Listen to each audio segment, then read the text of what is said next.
Under the gentle sunlight spreading across the beach, a stunning blonde beauty lifted a juicy piece of watermelon and gently brought it to Tran Thursday. "Sir," a black-haired girl with a sweet voice like honey said. "Tran Thursday, I have a request, may I? Please answer me." Tran Thursday was overjoyed, his eyes squinting with delight, saying, "Go ahead, say it, what should I answer?" Suddenly, the gloomy face of teacher Lu Nam Song appeared like a ghost, his voice cold as ice. "How do you want to die?" Tran Thursday was startled awake, his face drained of color.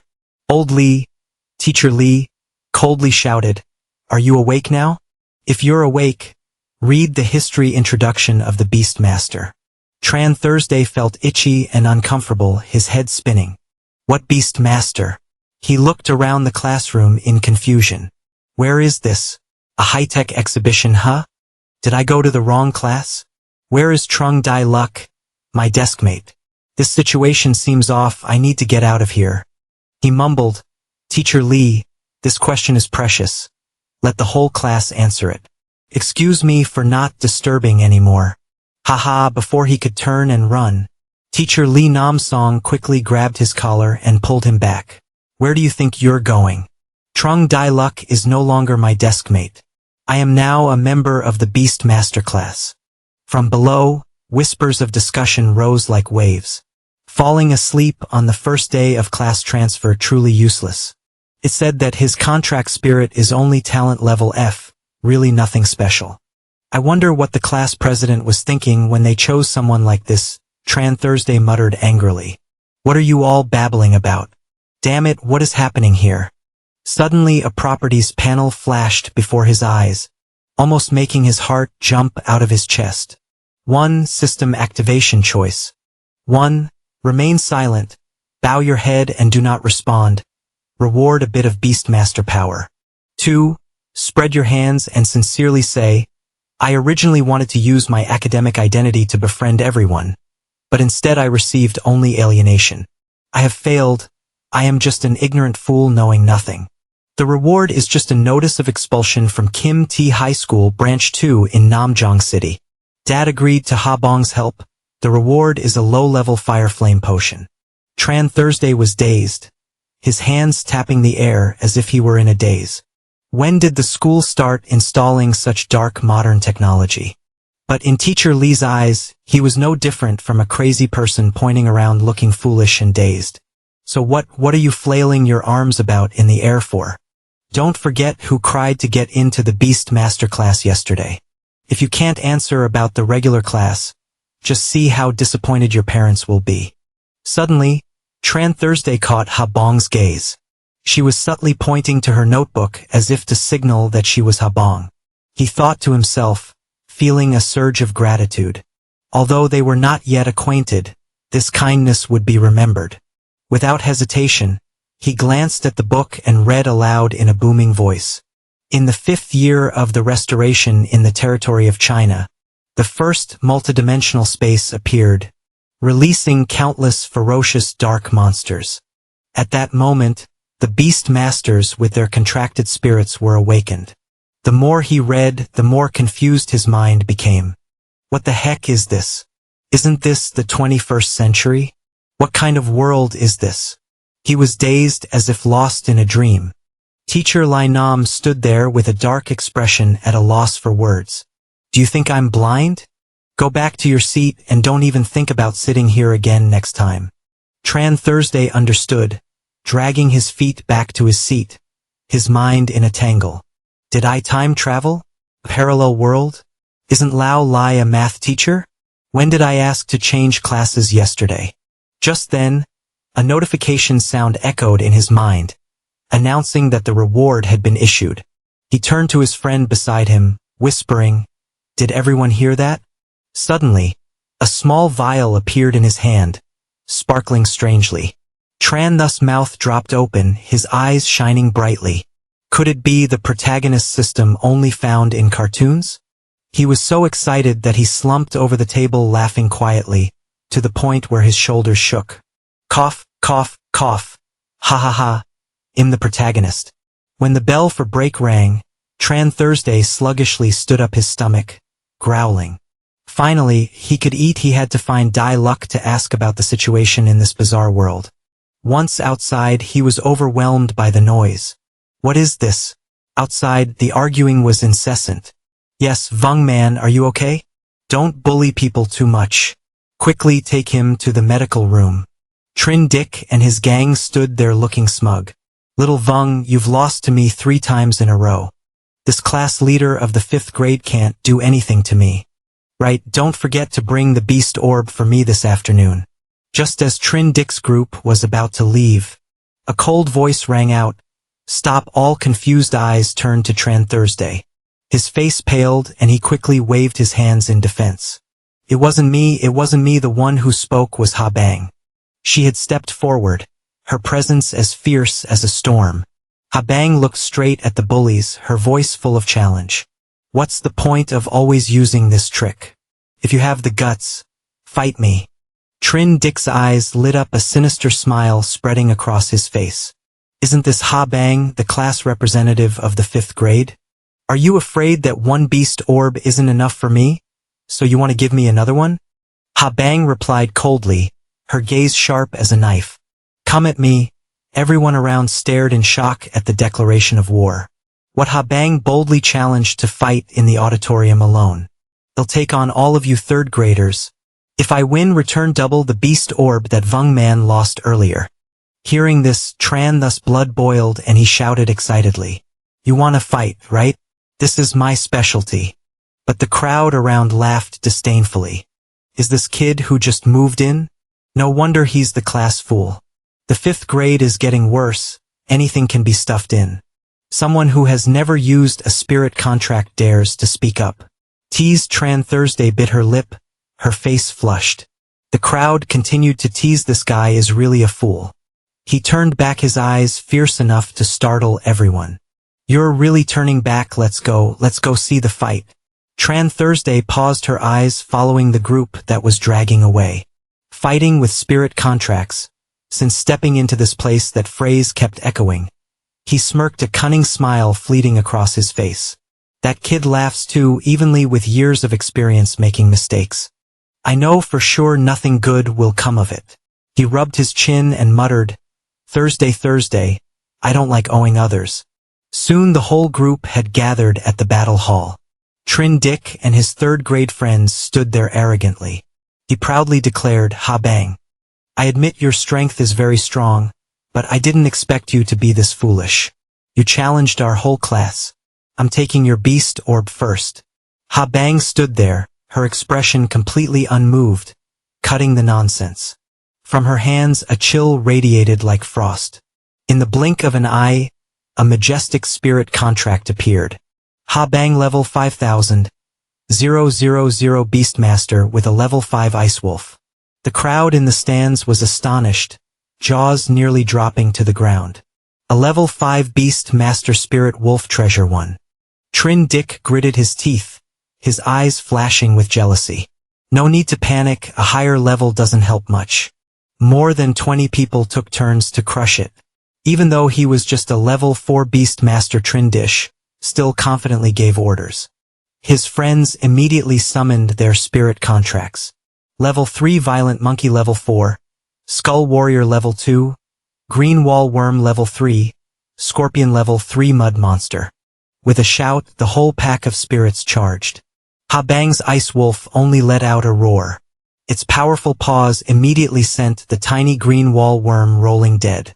Its owner fell to the ground crying, My green wall worm. Trin Dick quickly shouted, Don't panic. Everyone switched to automatic mode. Switch to control state. The spirits immediately surrounded the Ice Wolf tightly from all sides. Trin Dick was surrounded. The Ice Wolf jumped agilely, dodging the heavy punch of the Violent Monkey. But unexpectedly, a slippery sensation clung to its feet.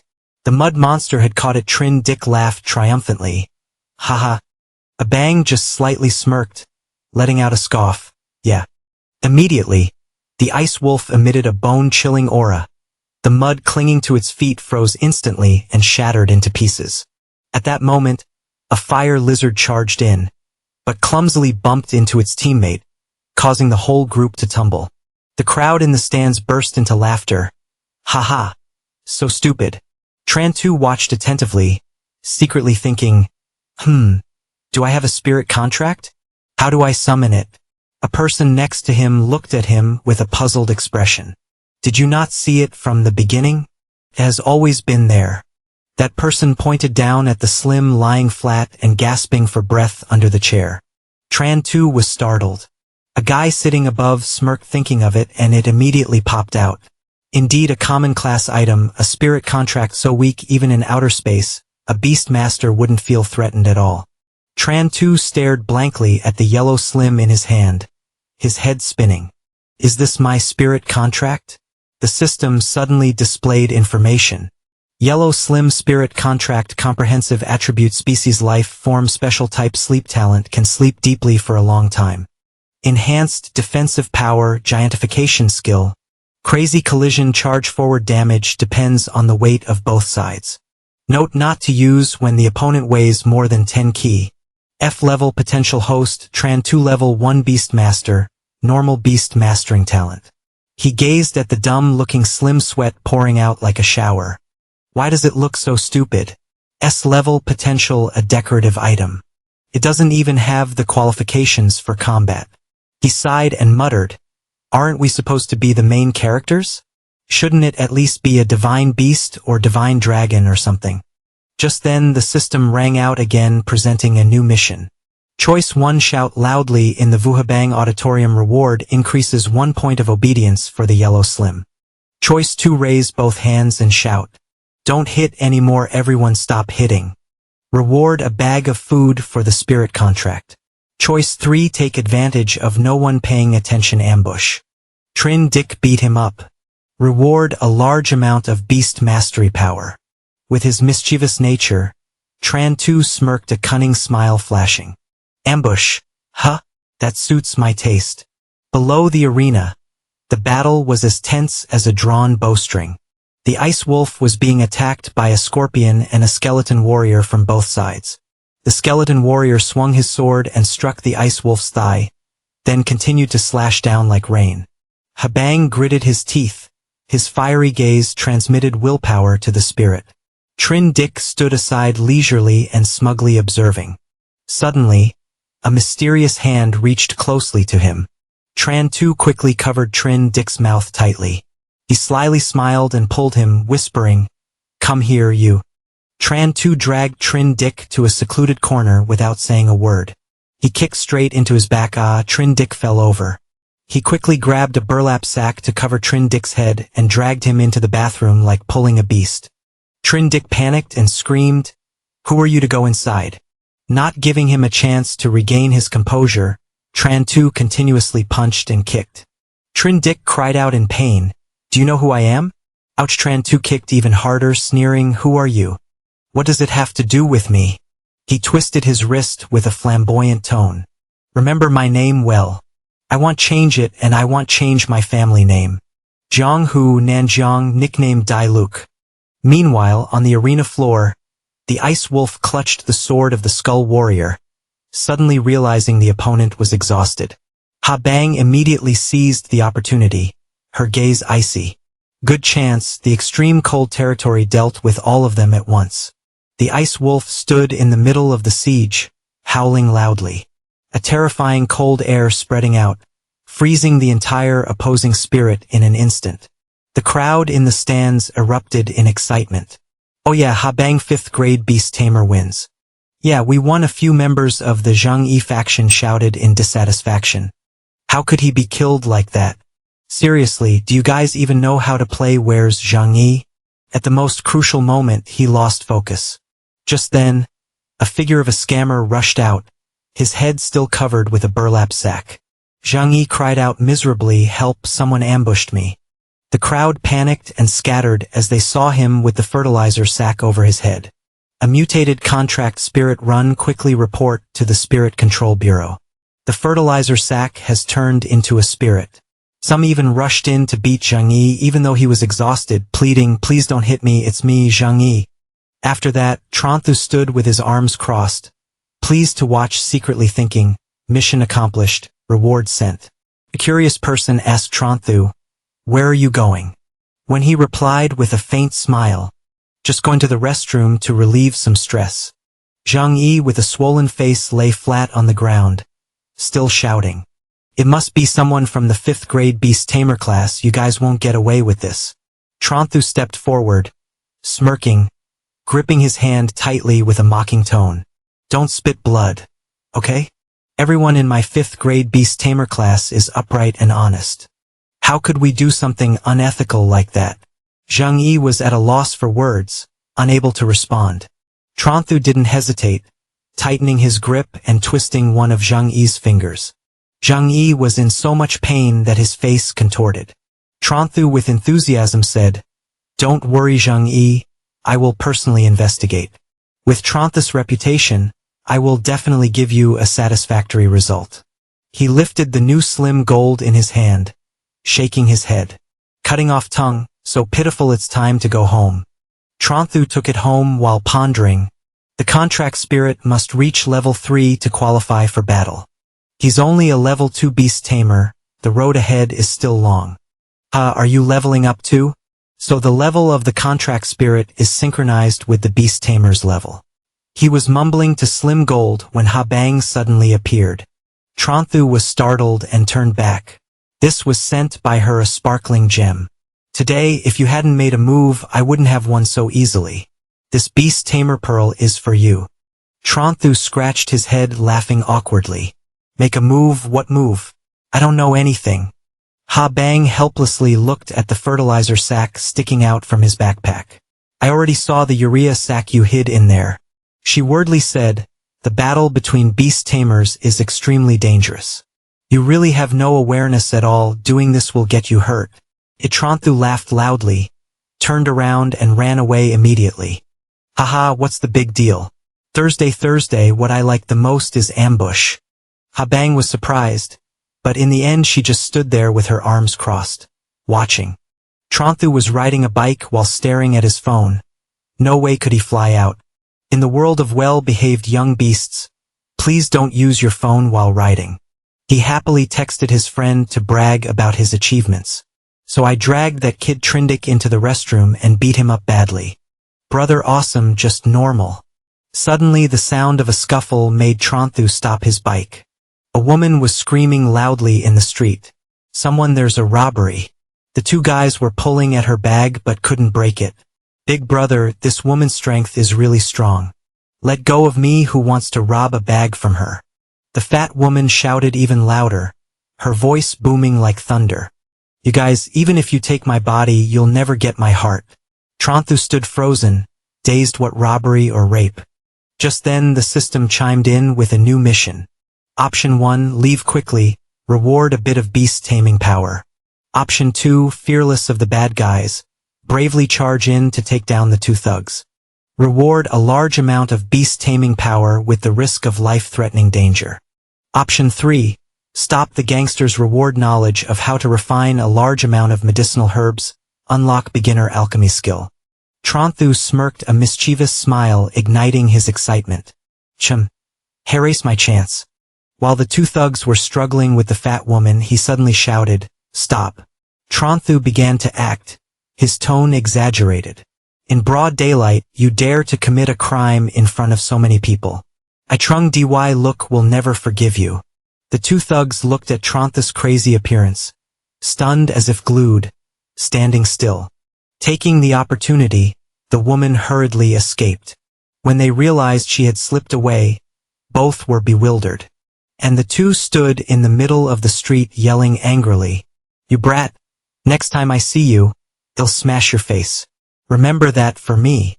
After that, Tronthu happily pedaled away, feeling satisfied when the system announced the reward had been sent. The beginner alchemy skill space has been unlocked. Hearing about the medicinal herbs, he curiously mumbled, "What are medicinal herbs, Dad?" When he got home, Tronthu called out loudly, "I'm back." His mother smiled brightly. "Back already? Hurry and wash your hands and eat." He glanced at his dad, sitting on the sofa, breathing a sigh of relief. Still okay. Still okay. Mom and Dad are still the familiar parents. In his private room, Tranthu excitedly pulled out the items he collected today, examining each one closely. This system is really stingy, only giving low-level potions. He held the fire flame potion and muttered, "This must be for drinking." Saying that, he poured the potion into a cup and brought it to the dining table. While eating, Tranthu curiously asked, "Mom and Dad, are you both beast tamers too?" His dad frowned in confusion. "Nonsense, I'm working at a beast tamer unit here." Suddenly his dad exclaimed, as if remembering something interesting, excitedly pulling a shining red fire flame potion from his bag. "That's right, this month I achieved outstanding results. This is a reward from the company. Look, a low-level fire flame potion." Tranthu, who had just finished the cup of potion, was stunned mouth agape. "Isn't that what I just drank?" He nervously scratched his face and cautiously asked, "Is this type of potion very valuable?" His dad happily tapped the box, his voice full of pride. "Of course. The fire flame potion can permanently increase the fire attribute of the contracted spirit. A bottle like this is worth several thousand yuan." Tranthu jumped at the mention of the price. "Is it that expensive?" His dad nodded. "Each potion is crafted with the alchemist's utmost effort. The observation time for the transformation to refine it has a high failure rate, which is why it is so precious." His mom sighed in regret. "It's a pity that the contracted spirit of the young lady isn't of the fire attribute. It would be better to sell it and buy some supplies." Tranthu's dad nervously stammered. "So what happens to the person who drinks it?" His dad pondered with a frown. "Who would drink it? Drinking it would surely lead to severe illness." Tranthu quietly took the cup of potion back to his room, heart aching. A few thousand yuan wasted in just a few sips. He held his head in regret, nearly wanting to cry. The next morning, Tranthu lay sprawled on the bed, lazily studying the system. He examined the list of potions that had not been unlocked: poison, fire, cannon, ice, poison, and explosive poison. All of them are still locked. He curiously clicked on the great strength poison, and the information appeared: permanently increase the strength of the contracted spirit, great strength potion control level ability. Crafting requires less than 30 of the necessary materials. But the system announced that the current materials are insufficient and cannot be crafted. He read further, noting that each successful crafting would increase the level of ability divided into beginner control and grandmaster, with each level providing different effects. He stroked his chin, pondering. Other materials are easy to find, but the main ingredient, great strength flower, seems only to exist in the otherworldly space. Suddenly the phone lit up brightly. A message appeared. "Black Steel Wisdom, the lone wolf wants to have a match with you. Do you agree?" Tranthu smirked, his eyes sparkling with excitement. This kid came at just the right time. He quickly replied, "Zhang Dali, perfect timing. Do you know where to buy great strength flowers?" Tranthu, Zhang Dali curiously replied, "Why are you weak?" Tranthu immediately retorted, "I can carry a person on my shoulder, my hands can lift a horse. Stop saying nonsense and ruining our brotherhood. Does my dad need great strength like he just realized? So it was you, but the Dialect flower can only be bought with a pharmacist's license. Otherwise you have to search in the black market." "All right then," Tranthu nodded vigorously. Okay. Then let's meet after school tomorrow." Trong Dialect immediately responded, "Okay." "Did you to protect the dignity of middle-aged people," Tranthu sweetly added. "That's right, lend me some money." Dialect immediately turned hostile. "Hello friend. I'm not online right now. You can leave a message in Tranthu's world. The potion making has a history of over 100 years. But due to the unstable and random nature of the ingredients, the refining process is extremely complex and delicate. Products from the otherworldly space remain a mystery to scholars, unable to be mass-produced. As long as the appropriate material code is scanned, his system will perform a perfect refining process, far surpassing that of a senior pharmacist. A senior pharmacist can earn hundreds of thousands a year, while a noble pharmacist achieves a status and income that ordinary people can only dream of. Tranthu was overjoyed, daydreaming about becoming rich. Hey, with money I will refine a bunch of potions for Slim, then hey. The next day at the entrance of the black market, Tranthu and Trongdialuk were stopped by a blonde guy in a suit who coldly declared, "Sorry, without a level 5 beast Tamer to lead you in, you can't enter." The two looked pale, and Tranthu quickly forced a flattering smile. "Come on, just let us in. We should leave a way back to meet again later." "Get lost." The guard coldly shouted, "Get lost." Tranthu helplessly pulled Trongdialuk's hand, and they left quietly. "All right." Dialuk wearily sat down and muttered, "Tran B, it seems we can't get in. Next time I'll ask my dad to take you." Just then, Tranthu spotted a girl with pink hair in the distance. Her eyes sparkling, and immediately thought, "Kasach, Dialuk? I know how to get into the black market now."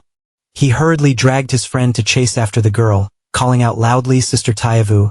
She is Tyavu, an extraordinary academic genius, always at the top of the school's rankings for many years. The two eagerly approached to greet, "Sister Tyavu, I'm Tranthu from the Beast Tamer class, and this is Trongdialuk." "Hello, Tyavu," she replied casually. "What do you want to see me for?" Tranthu immediately pretended to be pitiful, his eyes sparkling. "Senior, we want to go to the black market to stroll around but can't get in. If you go, could you take us with you?" Tyavu nodded slightly okay. She led both of them back to the entrance of the black market. Tranthu even winked and smiled at the guard, making him grit his teeth in anger. "Yes," Tyavu gently said, "I have things to do, so I'll go ahead. You guys can explore on your own." Tranthu cheerfully replied, "Okay, Sister Tyavu." Inside, the black market was bustling like a fair. The sound of trading echoed everywhere. "Selling Dragon King beast eggs here, high level, Beast Tamer. A potion that helps spirit contracts evolve into golden divine beasts. Hot news today, buy over 50,000 Huasha coins and you'll get my autograph. First come, first served." Tranthu quickly spotted a flower stall. Dialuk hurriedly approached to ask, "Boss, how much is this Dialuk flower?" The boss replied, 5,000. Suddenly, Trindik jumped out from nowhere, smugly saying, "I'll pay 10,000. This flower is mine now." He turned to Tranthu, his face grim. "How dare you ambush me? I won't let you off the hook. Want the Dialuk flower? Wait until the next life." Tranthu bit his lip, thinking, how does he know I did it? He was still confused. Trongdialuk next to him whispered excitedly, "I told everyone that it was you who did it. I helped you get famous, no need to thank me." Tranthu felt itchy glaring at his foolish friend, wanting to scream, "You're such a traitor." A sudden announcement for a new mission rang out. Option 1, compete with Trindik right here, mock him for being weak and unable to do anything. Reward average amount of beast mastery power. Option 2, lots of Dialuk flowers for Trin. Dick to give up buying the slim size reward, gold increases by 10. Option 3, encourage Trindik to treat money like trash, buy fake Dialuk flowers made from dye at an outrageous price. Reward intermediate wind attribute potion. Tranthu smirked. A cunning smile flashed. So the Dialuk flower is fake. He thought, as a man of virtue and conscience, I choose option 3. He immediately got into character. "Boss, I'll bid 20,000. Then turned to Trindik provocatively. "I must get this Dialuk flower today, no matter the price." Trindik was taken aback, glaring, yanking the flower towards himself. "Is that so? You dare to try with me here, you won't get it." Both sides gritted their teeth and dived into a price war. The shop owner was sweating, eyes bright as the price soared. 30,000, 35,000, 40,000, 45,000, 50,000. All right. Hearing 50,000, Tranthu suddenly clapped his hands, scoffing, "Fine, I concede. You're really determined, your Uncle Tran acknowledges you." He pulled Trongdialuk away, not forgetting to throw a comment back.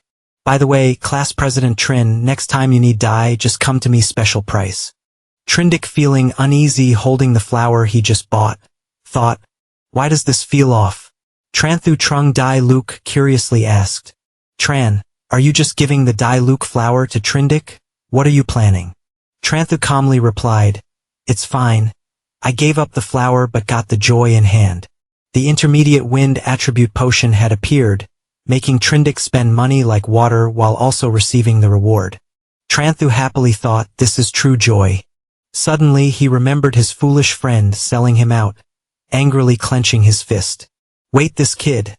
How dare you spread the rumor that I hit Trin? Ditch Dai Luke laughed nervously, covering his head. I just wanted to help you get more famous. Don't hit me. He looked up at the sky, then suddenly widened his eyes. Are you even my brother? If you want to fight, just fight. Why summon a contracted spirit? Tranthu quickly turned around, his voice full of panic. It wasn't me in the sky. A level 7 Leet DMD spirit was blazing, flying around violently. The crowd gawked and pointed. If it wasn't you, then who? The shadow monster attacked relentlessly, causing the blazing flame bird to scream in pain. Zongdali muttered, it seems the outcome is already clear. Just then the system in Tranthus' head rang out. New mission. Choose 1. Release the golden sim. Directly defeat the shadow monster. Reward level of Beast Tamer increases by 1. Choose 2. See death and do nothing. Take the opportunity to escape amidst the chaos. Reward level of attack skill of the golden sim increases by 1. Choose 3. To defeat the enemy you must capture. The leader. Attack the master of the shadow. Monster. Reward gold attribute of the golden sim increases by 5. Tranthu. The system locks onto the enemy's position. Tranthu smirked, patting Dali on the shoulder. With me here, who knows who will win or lose? Dali was still confused when Tranthu pulled out the familiar goat dung bag from behind his back. Dali, come fight with me. Dali's eyes widened. You're really something, you even brought goat dung with you. Tranthu quickly locked onto the target, the master of the shadow monster level 9 Beast Tamer. Thankfully, the system has an automatic target locating function. He whispered, this guy is high level 9 Beast Tamer. The two approached stealthily from behind, and suddenly his golden sim jumped up, rolling straight to the feet of that guy. The guy angrily stepped back, roaring, what the hell? Where did this dung come from? Tranthu swiftly charged up, covering the guy's head with the goat dung bag, not giving the opponent time to react. He delivered a vicious kick right between the legs. The two rushed in and beat him up furiously, while also blaming Zheng, the class leader of Class 3 Beast Tamer. Well, beat him until he passes out and then decide what to do next. Dali added from Class 1 of High School Number 3. Brother Wong, with a fight like this it should be fine, right? The other guy screamed in pain, stop hitting, stop hitting. The spirit of the blazing flame bird from Hua Tiu Viu finally defeated him. The brilliant flames dissipated in the air. Tranthu proudly lifted his chin, confidently saying, see, I told you, with me here who knows who will win or lose. Zhang Dali pouted and muttered. Hua Tiu Viu saw the two of them stunned and asked, is it you guys? Both pounded their chests with bravado. Sister Tiu Viu, don't be polite, we are just removing harm for the people. Tiu Viu smiled brightly, so you guys came because of Lu Wui? Tranthu curiously asked, eyes sparkling. Lu Wui, he's the level 9 Beast Tamer. At this moment, Lu Wui was trembling in fear, being escorted by the police. Tiu Viu gently said, I really thank you guys for this capture of Lu Wui. Tranthu smiled broadly, pretending to be modest. It's nothing much, Tranthu here loves to do righteous work the most. Tiu Viu nodded. This warm and affectionate gaze I will remember. If you need anything, just tell me anytime. Tranthu mumbled, necessary, Sister Tiu Viu. He suddenly jumped up excitedly, asking, can I come to your pharmacy company during the summer break? No, Tiu Viu was speechless, frowning. Pharmacy company, do you want to be a guard there? Tranthu thought to himself, to become an alchemist, one must master complex pharmacological knowledge and go through countless experiments. But the alchemy company can allow me to experiment without checking the medicinal materials. This is the best opportunity, he quickly explained. No, I want to become a potion master. The next day, Tranthu happily walked into school. Although senior sister Tiu Viu refused, she agreed to let him apprentice. Apprenticing is fine, at least it gives me a chance to get in touch with alchemy. As soon as he entered the class, his classmates cheered, Brother Bai, you're amazing. People fight with contract spirits while you engage in close combat directly. Opening up a new path to combat, that's right. Brother Bai's reputation even surpasses Sister Tiu Viu. Everyone is humble, But just the demeanor of UD is enough for us to learn for a lifetime. One person chimed in, eyes bright with excitement. Brother Bai, do you have any UD left at home? Give me one. I'll hang it on the wall to ward off evil. Tranthu boasted, waved his hand and spoke with a proud tone. Everyone be humble, mainly the opponents know how to coordinate. Suddenly a loud shout came from outside the door. Get lost, don't block anyone's way, damn it, that Tranthu. Have you played games for more than 180 minutes that your brain has been wiped clean, Sister Nam? So angry that she couldn't speak. The more Tranthu was pleased, the more he raised his eyebrows. What are you? Tranthu approached, slapped Sister Nam's face hard, speaking arrogantly. If there's nothing going on, then get lost. Sister Nam gritted her teeth. Her face flushed with anger, but could only leave in frustration. Vong Man whispered worriedly beside. Tran, be careful. Sister Nam is very aggressive when she gets angry. She dares to do anything. Tranthu snickered, his tone sarcastic. Are you bragging? If she dares to do anything, tell her to do a set for the exam. Just then, Teacher Lai Nam walked in, his demeanor serious. Old Lai is here, let's start class. The teacher stood on the podium, his voice loud. Tomorrow we have a 3-day break. During this time, remember to review your lessons carefully to prepare for the final exam next month. Tranthu was busy checking Slim's information. Gold skill 1 giantification, temporarily increasing size 4 times, attacking wildly damaged power depending on both parties' weight. Note, not to use against enemies over 10 pounds. The tyrant activates the tyrant state in a short time, bypassing the control effects of contract spirits. He stroked his chin, pleased. After doing so much, Slim finally has 3 combat skills. No matter how fast I fight, I won't easily lose to anyone anymore. Zoom, Teacher Lay's voice suddenly rang out, pulling him back to reality. To encourage you all, the first place in the exam will receive the Enlightenment Pill, the top 5 will receive a mid-level Beast Tamer certificate, and the top 30 will receive a Beast Tamer Pearl. Everyone must work hard. Tranthu raised his head, eyes shining brightly. Enlightenment Pill, the legendary medicine that helps contract spirits have a chance to gain new skills. Slim already has 3 skills, adding 1 more would be even more powerful. The school bell rang from the hallway. Habang unexpectedly walked up to his desk, gently asking, Tranthu, do you need me to come to your house for tutoring? Tranthu was a bit surprised, but then shook his head, smiling brightly. No need, I have to go for an interview first, then I'll stay home and study hard. Habang lowered her head and replied softly, Yes. Vong Man beside her exclaimed, Wow, Tranthu, you just refused Habang's invitation like that. Before they could take a few steps, Tranthus group was blocked by Trin Nam's group. Tranthu smirked, her voice ringing out, Isn't this Dunam? Why is your face even more swollen? Nam's subordinates immediately growled. One pointed and gritted his teeth, shouting, Tranthu, don't talk too excessively. Just wait a little longer and you'll get what's coming to you. He signaled, his voice fierce, brothers. Come at me.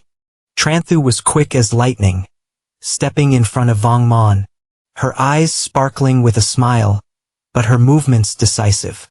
Don't be scared. I will protect you, aka. He yelled loudly, his voice booming like a loudspeaker.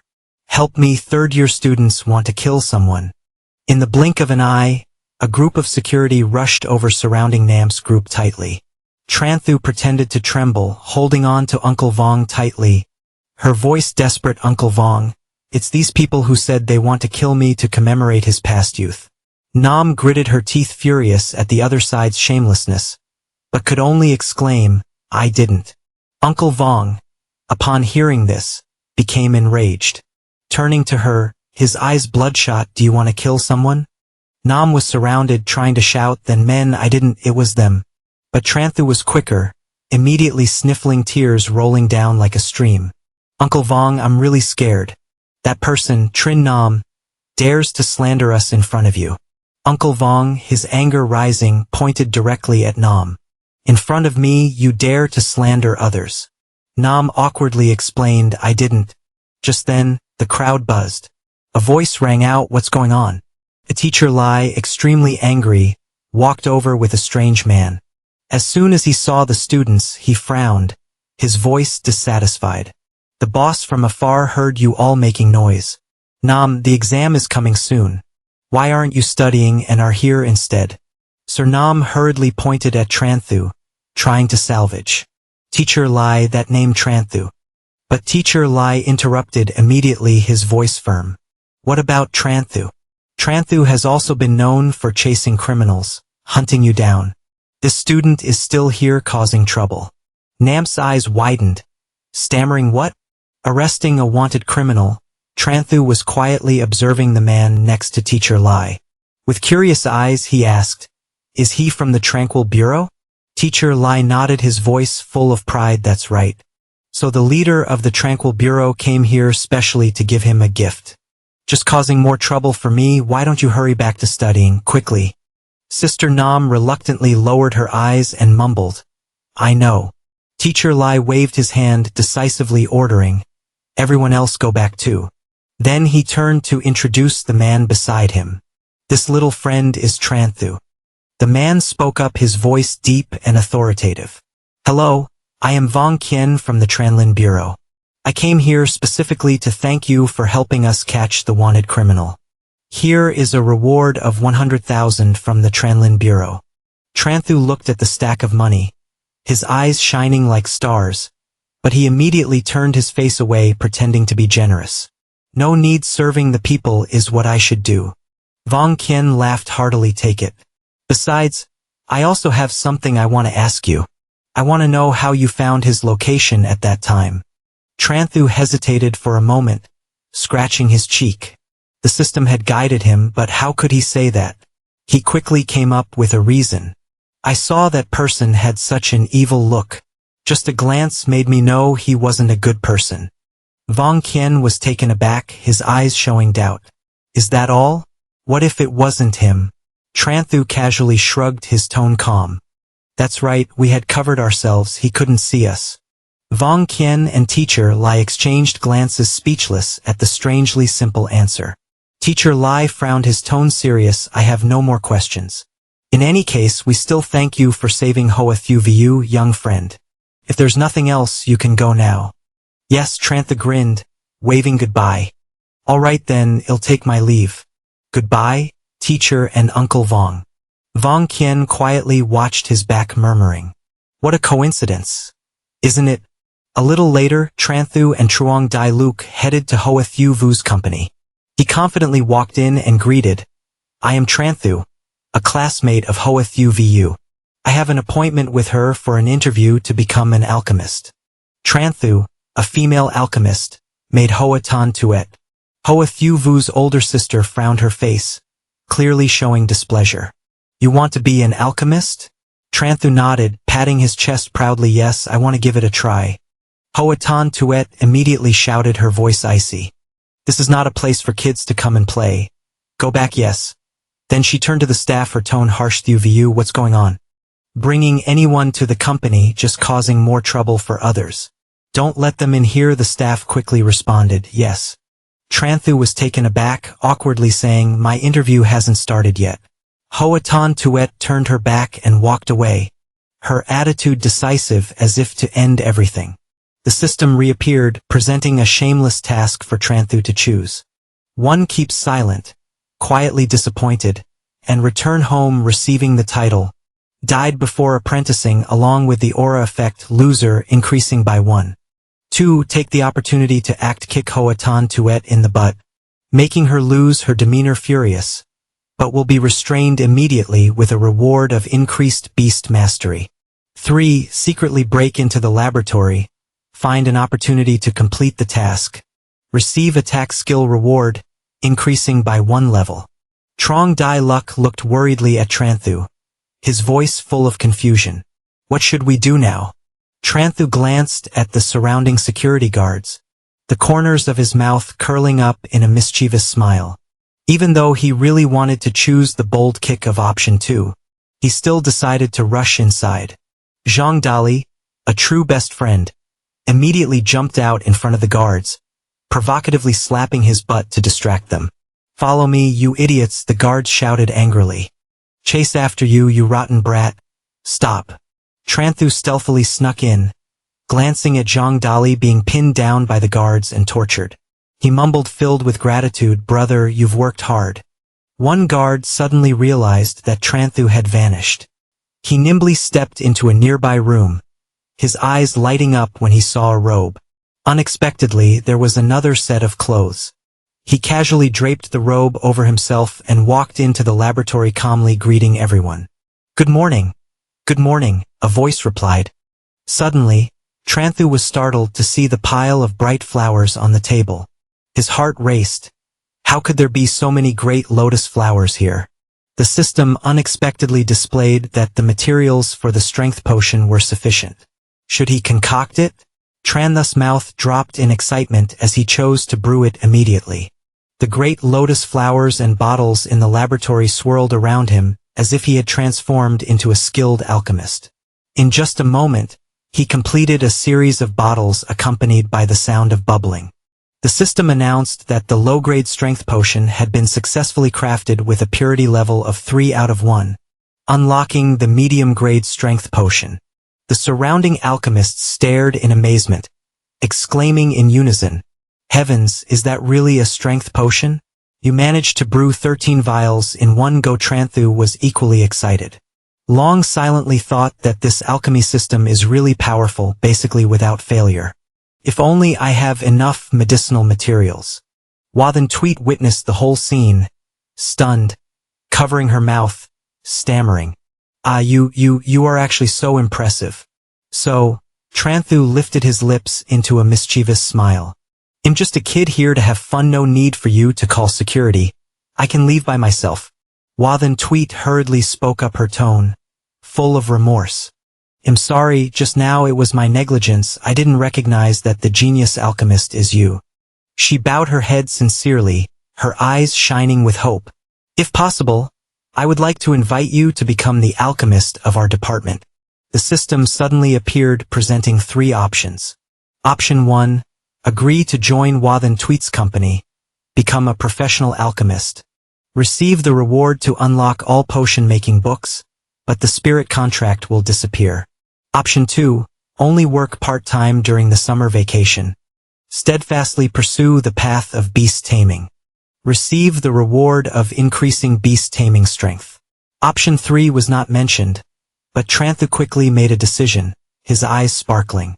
Although the first prize was attractive enough to make him a top alchemist in the world in the blink of an eye, he remained steadfast. Sorry, the journey I chose is to wander everywhere, so I can only be here for 2 months during the summer vacation. In the end, both reached a happy agreement, shook hands and shouted in unison, happy cooperation. Even though it was just a temporary job, Wathan Tweet generously offered Tranthu many benefits and perks. She also promised that if he reduced material waste during the alchemy process, he would receive additional corresponding potion rewards for 3 consecutive days of the holiday. Tranthu diligently worked at Alchemy Company 66, immersing himself in potion making every day. 3 days later, Tranthu hugged a pile of high-grade potion tubes, happily cradling Slim in his arms, his eyes filled with hope. I hope this time I won't be disappointed.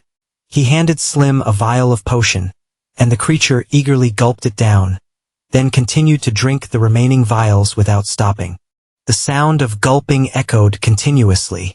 After finishing, Slim was satisfied, exhaled a long breath and slowly floated up into the air. Tranthu was stunned. His eyes brightened, shouting loudly. It's about to evolve. Slim's whole body glowed with a brilliant golden light. After twisting in the air for a moment, it burped again and fell into Tranthu's hands. He quickly reached out to catch it and carefully observed the attribute panel. Slim's strength increased permanently by 20. Although the low-grade strength potion significantly increased Slim's power, Tranthu knew that to go further, he needed to craft a medium-grade strength potion. Tranthu frowned and muttered, in the past few days, the materials from Alchemy Company 666 have almost been completely used up. Fortunately, Hua Thuvu helped him obtain a pass to the black market. He decided to visit the black market tomorrow. Tranthu hurriedly slung his backpack and dashed off. The man forgot about his stomach ache, quickly took out his phone to capture his back, muttering, "This is really great, such a magnificent act must be posted online." The next morning, a series of articles spread about Tranthu, the astonished high-level alchemist, crafting a light yellow potion in a public restroom. Is this a distortion of humanity or a degradation of morality? Two alchemists crafted restroom potions, drinking them clean in front of witnesses. Artistic behavior or madness? Tranthu, on his way to school, saw people whispering and pointing, scratching his head in confusion. What's wrong with these people? Why are they staring at me? Could it be that they discovered him the son of some tycoon? Just then, a snake spirit suddenly zipped past, startling him. What the hell is that? After that, Tranthu immediately summoned his sim, and both charged at the snake spirit, delivering fierce punches and kicks like a storm. He quickly spotted the target ahead, his brows furrowed, voice filled with anger. "Damn it, with no spirit of chivalry, how dare you sneak attack me? This time, let's see how I kill this unchivalrous being." The blonde man in Goli hid behind a tree, wearing a sly smile, secretly pleased that his snake had already evolved into a contracted spirit of common level. This time, let's see where that Tranthu can run to. Tranthu quietly approached from behind, suddenly speaking in a cold tone. "Where do you think you're running?" "Of course I'm running toward you." He glared and rushed forward, throwing a punch that knocked Ngolai down to the base of the tree. The blond guy stuttered, his face pale. "Is that you, Tranthu?" cracking his knuckles with a sharp gaze. "I thought it was someone else. Turns out it's you, the lackey of Sister Nam. You dare to sneak attack your father. Today I will show you what happens when you sneak attack your father." Ngolai panicked, tears welling up. "I don't want to come over, please don't." Tranthu ignored the pleas and rushed in, punching relentlessly, the sounds booming incessantly. Ngoli screamed in agony. After a while of scuffling, Tranthu leisurely sat on top of his opponent, while Lim had also taken down Ngolai's snake spirit, holding it tightly by the neck. Whispers arose from afar. "It seems like someone is fighting, let's go check it out." Tranthu heard it, knowing that the contract spirit battle had drawn the attention of the spirit control department. He stood up coldly, looking at Ngolai. "This time I'll let you go, but next time, if you dare to do this again, I will definitely make you and your contract spirit die without a grave." Ngoli trembled as he watched Tran thus figure fade away, mumbling, "Oh, I've really changed." Upon returning home, Tranthu excitedly told his parents about defeating the thug Ngolai. "That's how it happened. This is the 100,000 reward from the spirit control department. I'm going shopping and the other 90,000 is on this card." His father smiled gently. "We don't need this money at home for now since you're cultivating the beast control power. Buy whatever medicine you want, and if it's not enough, just tell me." "Yes," Tranthu replied excitedly, teasing with a wink. "Don't you need it, Dad? I'm not like that Futu, am I?" His father waved his hand and chuckled. "You don't need to worry anyway, we want use it at home. It's getting late, you still have school tomorrow, so get some rest." Tranthu sighed, mumbling, "Yes." Watching his parents chat happily, he sat on the bed. "Our family has always been just ordinary workers. Why does Dad talk as if money is not an issue?" Tranthu pondered with many doubts. Mr. Lai and Uncle Truong, both people of status, even called his father too intimately. Could there be a secret behind it? Never mind, if there is really something, sooner or later Dad will tell me. He stood up, reached for the light switch, mumbling, "I'll just sleep first, I have to go to school tomorrow." The next morning, Tranthu yawned widely, sluggishly walked into class. And before he could gather his thoughts, a group of classmates rushed over, staring at him as if they wanted to pierce through him. Startled, he froze, his heart pounding. What the hell is going on? Why are they looking at me like that? Teacher Lai just then pushed the door open and walked in. His voice cold as ice. "Tranthu, come here for a moment," he anxiously replied. "Yes, yes." In a corner of the hallway, Teacher Lai looked at him sternly and directly asked, "Tranthu, did you go to the black market yesterday?" Tranthu broke out in a cold sweat, his heart racing, thinking, could it be that the fight with Ngoly has been discovered? He stuttered, his voice trembling. Teacher, please let me explain. Teacher Lai pulled out a phone and held it in front of him. Is this you? Tranthu blankly took it, immediately struck by the headline of the article, Shock Mysterious Person Making Drugs in a Public Restroom. The article spread rapidly with 20,000 shares and 21,000 comments. Is this the legendary potion making for the emergency treatment? The art comes from a pretty good life, just a little rotten. Tranthu's eyes widened, heart racing. Damn it, it's really hot now. I just randomly made a type of medicine, but unexpectedly the whole city knows. He forced a smile, handed the phone back to the teacher. It's me. Teacher Lai laughed heartily. I knew it was you. Although it's just a corner of your face, your rebellious nature I can always recognize. Then he seriously advised, however right now online, everyone is looking for someone in that public restroom. Recently you need to be a bit careful, avoid attracting those illegal businessmen. Tranthu nodded vigorously, excitedly replied, I know, yes. Teacher Lai nodded. All right, nothing else. The teacher still has things to do, you can go ahead. He quickly responded, yes.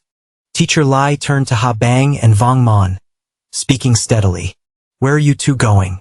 Then he continued, speaking to the two. This time I called you here to inform you that the school has plans for a few top students in the final exam for grade 12. Particularly Tran Thursday, who was nearby, perked up to listen, mumbling grade 12 special. In previous years, this class was only held in the second semester of grade 12. Why is it being held so early this time? Ha Bang and Vong Mon returned to class, their faces clearly showing concern. Tran Thursday keenly noticed, thinking, could there be something serious going on? The bell rang for the end of school.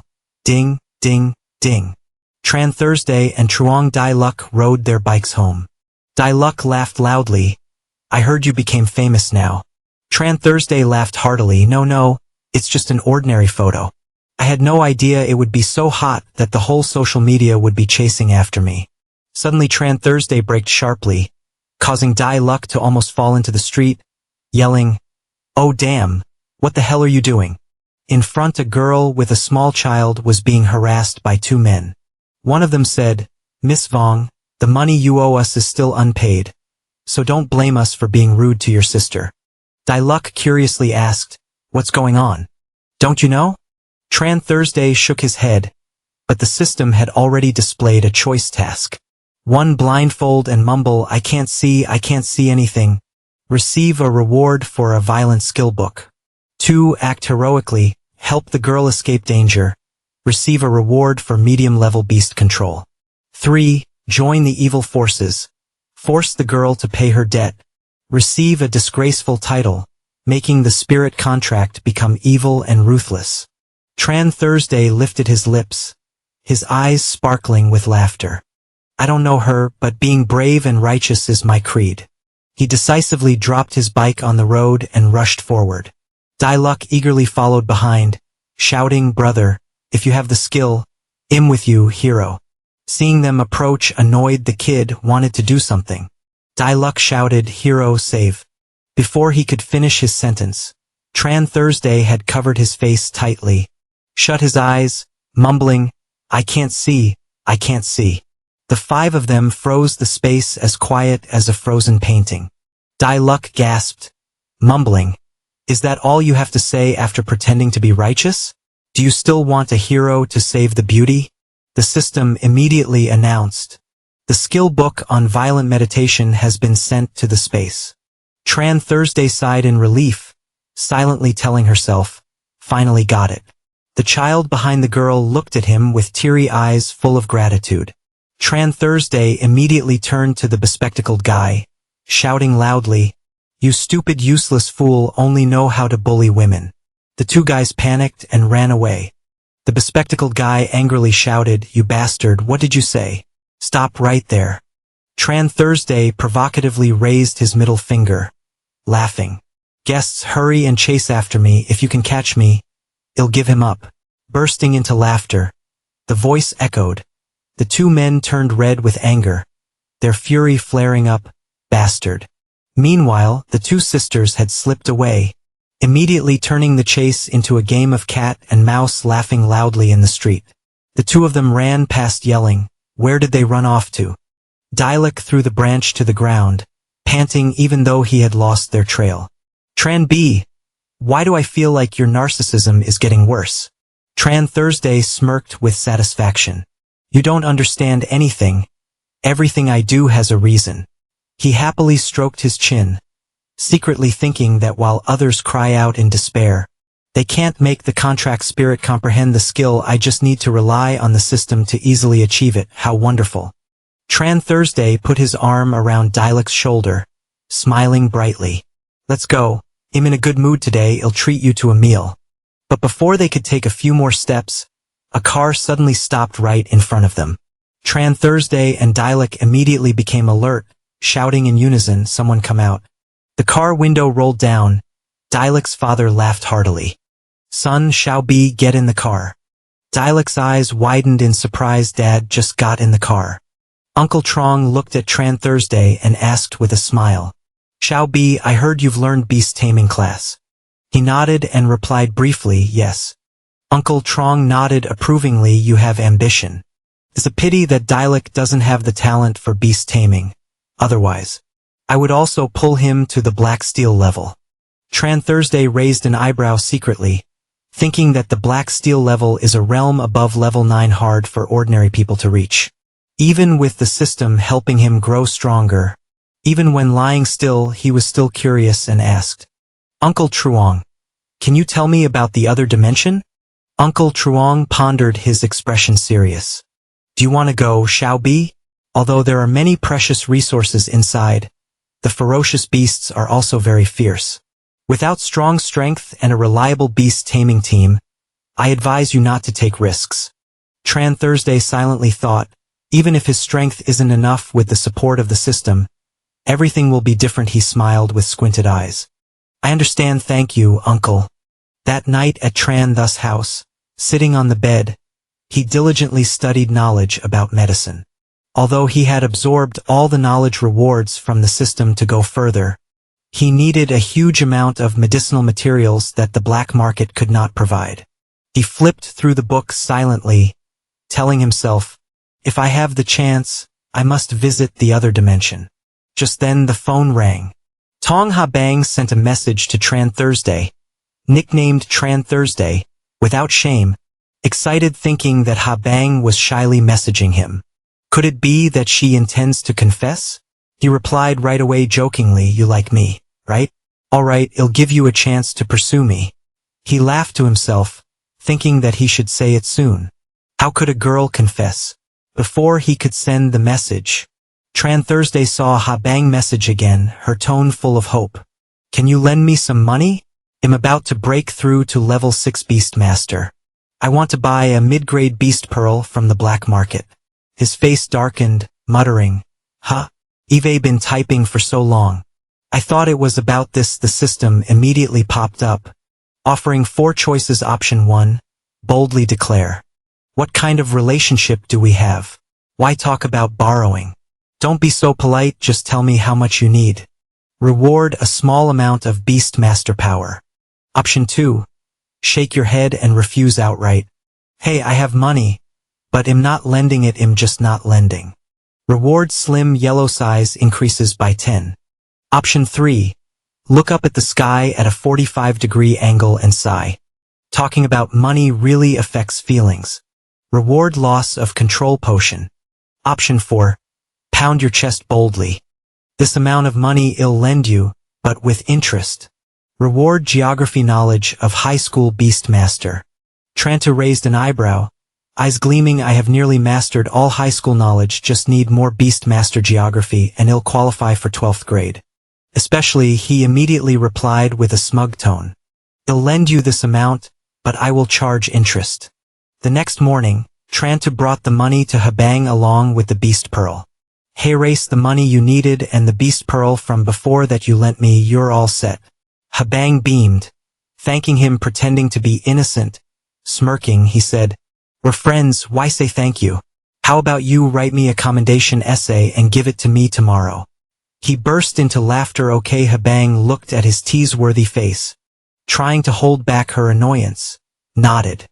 Okay, I'll do it. She turned away, her tone decisive.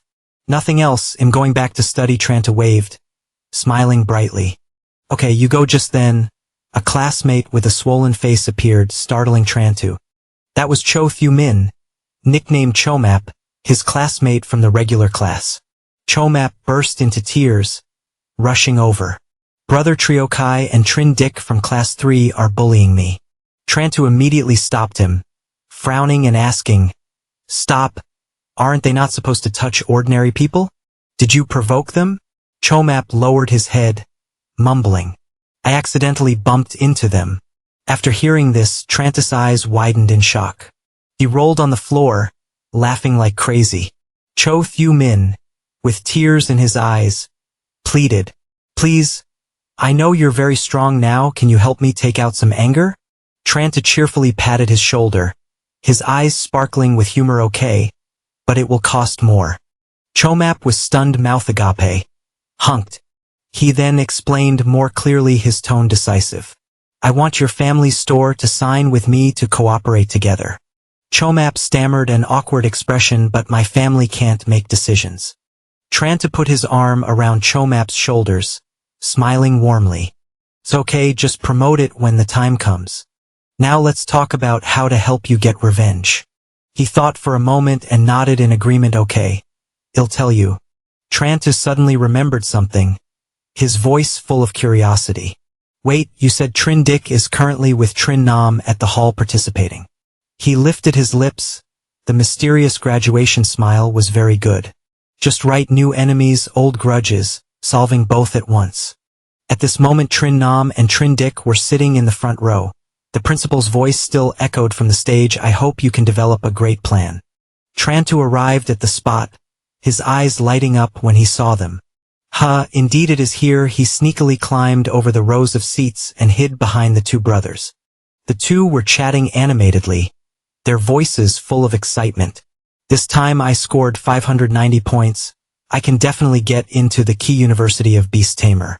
It's a pity that my cultural subject isn't very good. Otherwise I could have been admitted to a famous university. Trantu was tying his shoelaces when he suddenly paused upon hearing them mention him. Right, recently that kid Trantu hasn't caused you any trouble, has he? Trin Dick angrily bit his nails. No, recently Eve been hanging out with those people. He can't do anything to me. He eagerly asked, his voice enthusiastic. Brother, you are a level 6 beast tamer. When do you plan to teach that kid a lesson? Sister Nam frowned, her expression serious. That kid is not simple. He was able to seriously injure Ngo Lai. Wait until you gather enough people, we will handle him. Later, Trin Dick was astonished, his eyes wide. What? Brother Ngo is a level 4 beast tamer and he was injured too. Trin Nam had a headache, closing his eyes and sighing. Yeah, maybe he hides his strength. So this time we can only find a beast tamer from society. Trin Dick was furious, slamming the chair.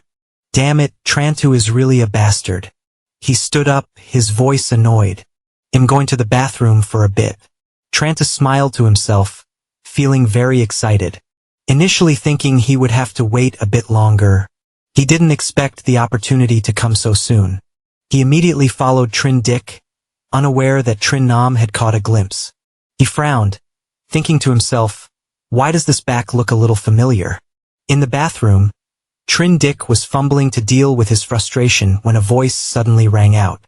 Going to the bathroom, Trantu appeared holding a goat manure bag, smiling brightly. Good afternoon. Mr. Trin Dick was startled, hurriedly pulling at his shirt, but Tranta quickly grabbed him, wanting to run. Yeah, stay here. The bag immediately covered Trin Dick's head. He thrashed around and screamed, Trantu, you motherfucker.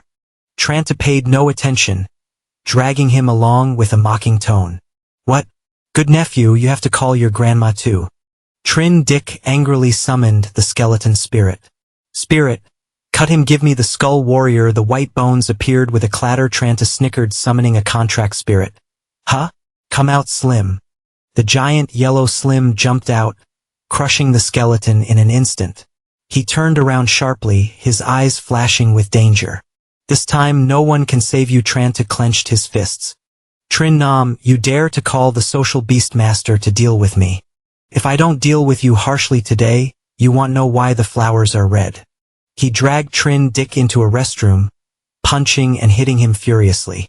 Trin Dick could only scream, "Help me." After finishing, Tranta stepped out with a relaxed chest, feeling good.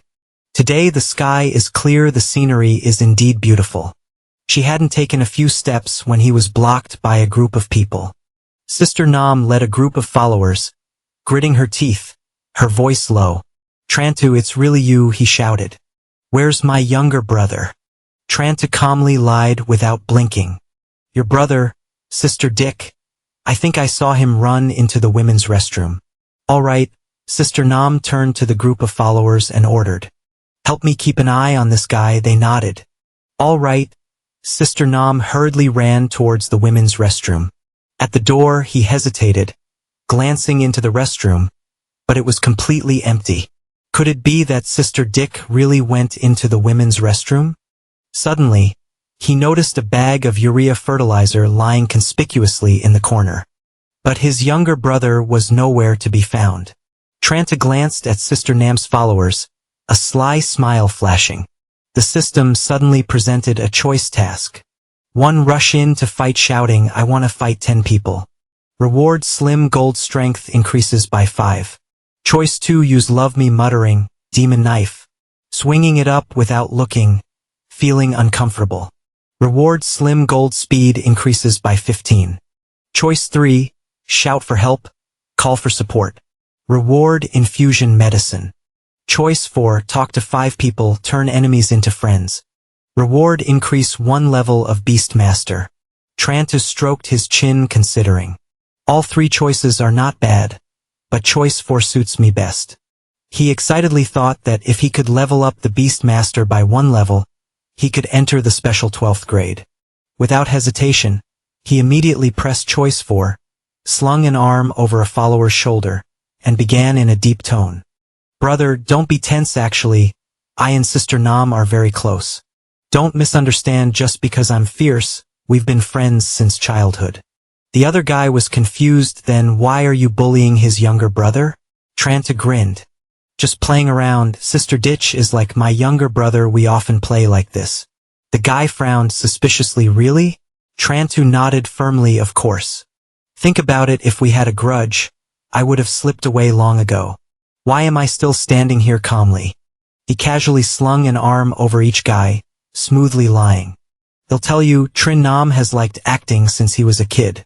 Every year he has to put on a few plays, always getting deeply into character." 5 minutes later, Trin Nam led Trin Dick out, hearing the followers chatting excitedly. "So that's it, you guys? Really play? Interestingly?" Trantu laughed loudly, embellishing the tale. "That's right, when we were kids, we played even more viciously. Sister Nam once wore a dress, making me play the heartless guy." The crowd laughed uproariously. Sister Nam angrily growled, "Vong Du, what are you doing?"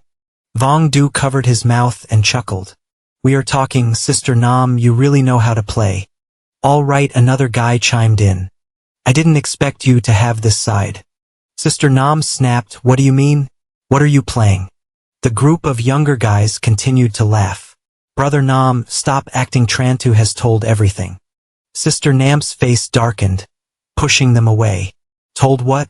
What the hell are you talking about?" One guy rubbed his hands in frustration. "Sister Nam is just acting. Why do you have to scold us?" Trantu expressed sympathy smoothly, saying, "A Nam is like that, very easy to get into character. Everyone, please be understanding, give way a bit. Sister Nam, don't hold grudges against good brothers." He laughed loudly, saying, "Well, it's getting late. Tonight, you all have the 12th grade graduation ceremony. Disperse." The crowd smiled in response. "Okay, let's keep in touch later." No one noticed Sister Nam's face, which was as dark as a pot bottom. Tranta cheerfully waved, "You guys go ahead. Anam hasn't finished his role yet, let me help him." Sister Nam was furious, putting her younger brother down, roaring at Tranta, "Damn it. Seeing the younger guys had gone some distance, Tranta smirked. He immediately turned against her, looking at Sister Nam and saying, "Brother Nam, let's start quick as lightning." Tranta covered Sister Nam's mouth tightly, making her only mumble, "Ahu."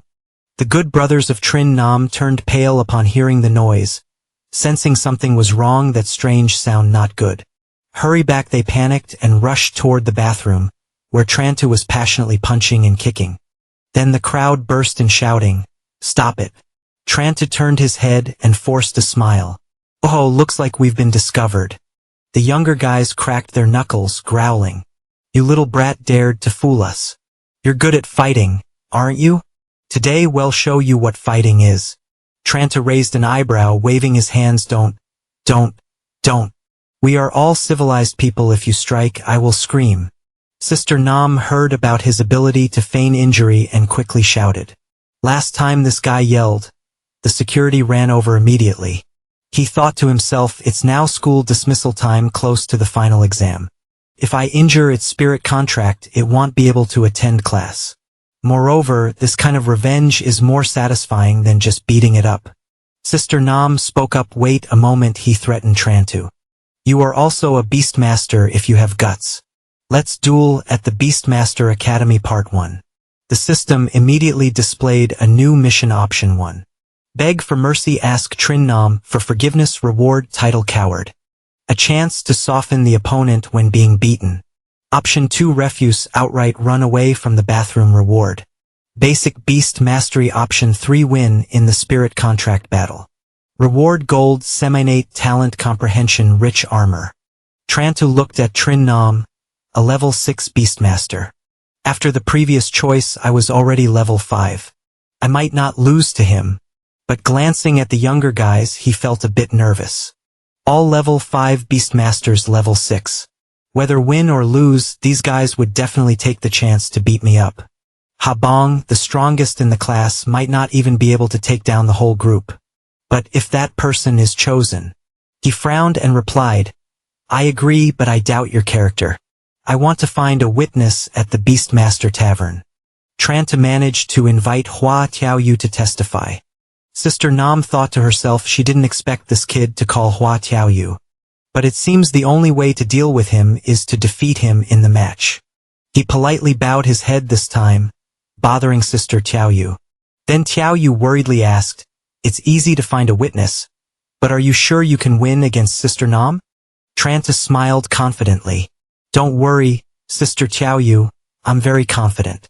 But inside he wasn't feeling comfortable at all. Even if he wasn't confident, he had to seize the opportunity of the gifted armor being presented to him. If he didn't take it, it would be a waste. Tranta stepped forward to face Trin Nam, his voice firm. "Let's begin." Trin Nam immediately summoned the spirit Ching Wu Eagle, its wings shimmering in deep green. He roared, "Let me see your strength." The eagle swooped down, its sharp claws clamping down on Slim. Splat, splat, splat. Tranta gritted his teeth, thinking, not good. Trin Nam's spirit contract belongs to the flight system. The speed far exceeds Slim. If this continues, I'm definitely going to lose. He narrowed his eyes, thinking he had to find another way. Slim charged up again, but was knocked back by the Ching Wu Eagle. Splat, splat, splat. Tranta pretended to shed tears, shouting loudly, "Stop hitting." "I admit defeat." Trin Nam laughed triumphantly. "It's too late." Ching Wu Eagle teach the spirit contract a lesson about strength. The eagle screamed, diving down like a bolt of lightning. Tranta smirked, a cunning smile flashed. "Hey, race my chance." Slim the Golden also wore a sly smile. Trin Nam suddenly realized something was off. His eyes widened. Oh no! Slim suddenly activated its giant form, its body swelling 4 times larger, crushing the Ching Wu Eagle to the ground. A series of skills exploded: giant technique, violent sea transformation. Slim crushed the opponent like a small mountain. Sister Nam gritted her teeth, unable to believe her eyes. "I didn't expect this kid's spirit contract to be so strong with so many skills." He bowed his head in despair. "I lost." Tranta smirked, sneering. "Yeah." He happily recalled Slim the Golden. Splat, splat. He walked over to Hua Tiaoyu cheerfully saying, Sister Tiaoyu, let's go behind. Trin Dick hurriedly ran after his brother. Brother, are you okay? Trin Nam, his face bruised, spirit dejected, coughed softly. I'm fine from now on. I won't be at Jiangnan High School anymore, so don't pick fights with Trantu. Trin Dick gritted his teeth and nodded. I know I will stay away from him. Once outside the schoolyard, Trantu walked with Tiao Yu and she curiously asked, Trantu, is your spirit contract rank F? It feels even stronger than Sister's fire flame bird, he proudly laughed. Of course not, your spirit contract is the Supreme Invincible Universe SSS level. Just then, Trantu caught sight of Cho Tiu Ming ahead. Cho Tiu Ming to Chubby Tiao Yu still looked bewildered. Supreme Invincible Universe. Why have I never heard of it? Trantu hurriedly said, goodbye Sister Tiao Yu, I have to go now, we'll talk later. He quickly ran after Cho Tiu Ming. Tiu Viu stood still silently watching, thinking Trantu is already a level 5 beast master. If during this time he earns a beast, he might enter the special class. Trantu patted Cho Tiu Ming's shoulder. Tiu Ming, Eve avenged you. Now let's go meet your parents to discuss business. Cho Map frowned now. That night, Trantu arrived at the grand villa of Cho Tiu Ming's family. After discussing everything, he said goodbye. Well, see you later. On the way home, he breathed a sigh of relief. Great, since unlocking the high-quality poison in the black market, Eve been short on materials for alchemy. Now, partnering with Cho Tiu Ming's family, they agreed to supply materials from the otherworldly space. No more worries about shortages, but he frowned and said, their family doesn't sell medicine, so what should I do with the dozens of bottles of high-quality poison left? An idea flashed Slim. Now leaving the high-quality poison is useless. Maybe I should try selling it in the black market. At the corner of the black market, Trantu squatted down, vigorously advertising. Come on, the new release of medium-quality high-potency medicine is here. Genuine, absolutely counterfeit 10 times, everyone passing by don't miss it. Seeing no one paying attention, he frowned and muttered, such a good medicine, and no one recognizes its value. Suddenly, an old man with a bushy beard approached laughing. Kid, your scam method is outdated. Do you want to learn a few tricks from me? Trantu was confused. What? The old man presented a book proudly saying, $9.98, you'll learn the secrets of black market scams. Trantu looked at the title on the rare collection of black market scams. He waved his hand pouting, there's even a book on scamming and it's a rare edition too. Just then a large screen in the black market displayed a flashy advertisement. Only 30 bottles, limited quantity. Trantu's eyes lit up murmuring. Limited quantity advertising, that's right, I know how to attract customers now. He put on a serious face and shoved money into the old man's hands. Sir, I have a favor to ask you. Moments later, the old man brought a crowd as large as a festival. Little Tran, the people you need are here. Trantu smirked. Very good, let's get started. The noise erupted throughout the market. The hired crowd began to act. Stop arguing, all this medicine belongs to me. Anyone who competes with me will get beaten up. Another guy shouted, damn it, do you know the order? I came first, who dares to compete? They rushed at each other, punching and kicking, creating chaos. Damn it, dare to compete with me and see how I beat you to death. No one feared anyone while Trantu stood outside watching with satisfaction. Sure enough, when there's a show, there are spectators. He pretended to intervene. Stop fighting, stop fighting. Don't fight over an 800 yuan. Powerful potion like this. The crowd immediately stirred. Is the mid-grade powerful potion really worth 800 yuan or fake? A guy in the hired performance, so deep in injury, crawled to the counter gasping. Quick, give me some medium strength potion, no purchase, no peace. After saying that, he pretended to faint. The crowd became more chaotic. Give me, I want the medium strength potion. The crowd whispered, watching the chaos in front of Trantu's stall. One person mumbled, with that kind of fighting, the potion must be really good. Soon, instantly, everyone rushed over, fighting to shout, boss, give me a jar of medium strength potion. I want it too, I want it too. Trantu was excited, signaling to the actors lying on the ground. In the blink of an eye, all the medium strength potions were sold out. He happily paid the group of performers. Thank you, everyone, let's collaborate again next time. The group left Trant aside in relief, thinking to himself, now I just need to buy materials to refine the high-strength potion. In the evening in his room, he sat on the bed, waving his hands like a master potion maker, his eyes shining brightly in an instant. A batch of high-strength potions had been completed. Tranta rubbed his chin proudly, hoping this time Slim wouldn't disappoint him. He called, Slim the Golden, come here. Slim jumped excitedly and rushed over. 5 minutes later, it was holding its stomach and satisfied when the system announced, Slim the Golden's strength increased by 20. Tranta smiled brightly, feeling pleased, boosting the strength, pushing Slim to new heights. Then the final exam would come and I would triumph.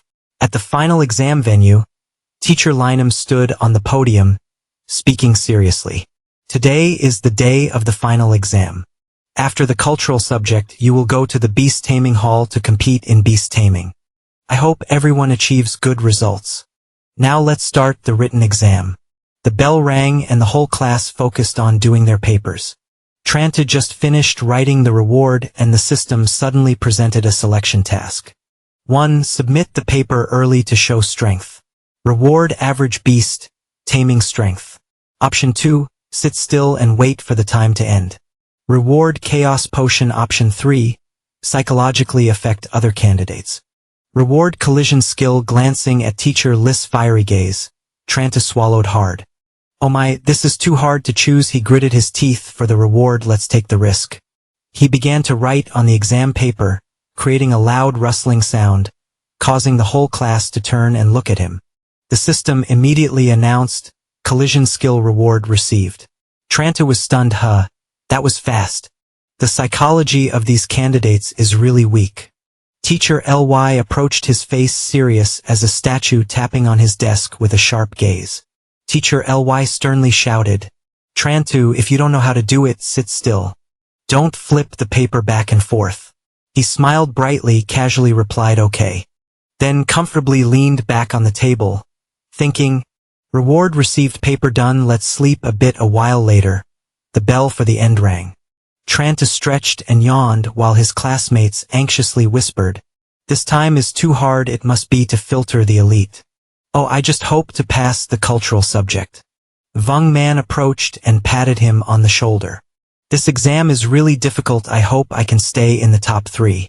Tranta calmly replied, it's just normal. Inside he felt pleased. It's just the maximum score anyway. Haha, he threw his arm around Vung Man and pulled him outside. The exam is over, forget it. Soon we'll be doing the beast taming exam over there. At the beast taming house, the line of students was long like a snake. Trantu and Vung Man squeezed in. He murmured, this long line is just a queue. The loudspeaker in the house repeatedly announced, Hoa Thu Vu assessed potential a beast tamer level 7. Habang assessed potential a beast tamer level 6. Half an hour later, it was Vung Man's turn. Vung Man assessed potential D beast tamer level 4. He stepped out and patted Tran Thursday on the shoulder. Take care, bro, don't cry outside. Tran Thursday smiled brightly, being eagerly pushed by him into the door. Oh. Just a moment later, the loudspeaker announced, Tran Thursday assessed potential C beast tamer level 5. Everyone outside stared in disbelief. What?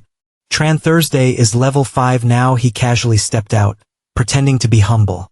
Oh, even though I just moved up from level 1 to level 5, I'm still very weak. The group of classmates was speechless at his humble attitude. Teacher Li appeared, announcing, the final exam has ended.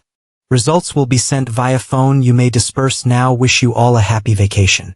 Yes, Vung Man excitedly patted Tran Thursday on the shoulder. You did great, no words, just jump to level 5. Do you want to come to my beast taming school to practice during the vacation? Tran Thursday smiled gently and shook his head. No need, I have things to do. Vung Man curiously asked, even during vacation, what work do you have? Then Tran Thursday stretched, looked up at the sky and laughed loudly. Of course it's to do something meaningful. 10 days later at the 686 pharmaceutical company in the laboratory, Tran Thursday was warmly welcomed by a line of female alchemists. Welcome back, Master Tran. He leisurely put on the lab coat, thinking about the beast taming school. Risking life for a few points to level up is not as good as just taking medicine quickly. He immediately got to work. Hoa Tan Tuet brought over a tray containing 3 great power flowers. Little Tran, these are the last 3 great power flowers of the company. Tran Thursday was startled. What? Is the company about to go bankrupt? Tan Tuet helplessly glared at him. You should trust the company a little. There are new forces competing for our great power flower supply. She reassured, don't worry, the company's exploration team is about to reach the alternate dimension. New great power flowers will be available soon. Before he could respond, the system displayed a task to join the company's beast taming team for an adventure to the alternate dimension. The reward is a skill book for the spirit contract specialty. Option 2 says, why not hurry and sneak away? The reward is for a medium-level beast tamer. Tran Thursday didn't hesitate to reply immediately. Miss Hoa, I want to go to the alternate dimension at home. He enthusiastically packed food and necessary items, feeling excited. Finally, I can go to the alternate dimension. He reminisced about Tan Tuet's warning. Okay, but when you go in there, we can't guarantee your safety. Be careful. He rubbed his chin and muttered, thinking Tan Tuet would refuse even prepared reasons. But unexpectedly, she agreed so easily. Glancing at the pile of stuff under the table, he mumbled, we're leaving tomorrow. What should I bring? Forget it, just bring everything since I have no experience in survival outdoors. Bringing more is not excessive. Suddenly, he tapped his head. Oh, I almost forgot the skill book. The system made him pull out the skill book for Slim Vang to absorb. The system announced Slim Vang has acquired a new skill, Invincible Passive Suppression. Creatures suppressed by Slim cannot actively use skills. Note, ineffective against contracts with spirits higher than a major realm. Tran Thursday clenched his fists, eyes shining brightly. Very good. Prepared thoroughly, just waiting for the departure day. Suddenly, a phone rang repeatedly. Tran Thursday opened it to see the exam results notification. Name, Tran Thursday. Cultural subject, 396. Beast Mastery, 215. Total score, 6 out of 11. Class rank, 2. Grade rank, 20. He nodded. Not bad, just as expected. Before he could finish reading, Teacher Lee called. He pressed accept and teacher's excited voice came through. Tran Thursday, you got into the special 12th grade. Tran Thursday laughed nonchalantly. Calm down, wasn't this predicted? At this age, you can't even keep your cool over this little thing. Teacher Lee waved his hand through the phone. I previously misjudged you, so I'm just surprised. I really didn't expect you to be a golden nugget. When Tran Thursday heard golden nugget, he jumped up yelling, what nugget? Teacher Lee sternly interrupted. Don't mind the details, I have to inform others too. During the summer break, study hard. The call ended with a beep. He sent it to his entire contact list. Tran Thursday grinned quickly, typing a message, my brothers, I got into the special 12th grade. He sent it to his whole contact list and congratulatory messages flooded in. The next morning, Tran Thursday set off enthusiastically. Damn, Eve made it into the special class. A leap to the sky. Tran Thursday wondered if there was a spatial gate in Tonguin.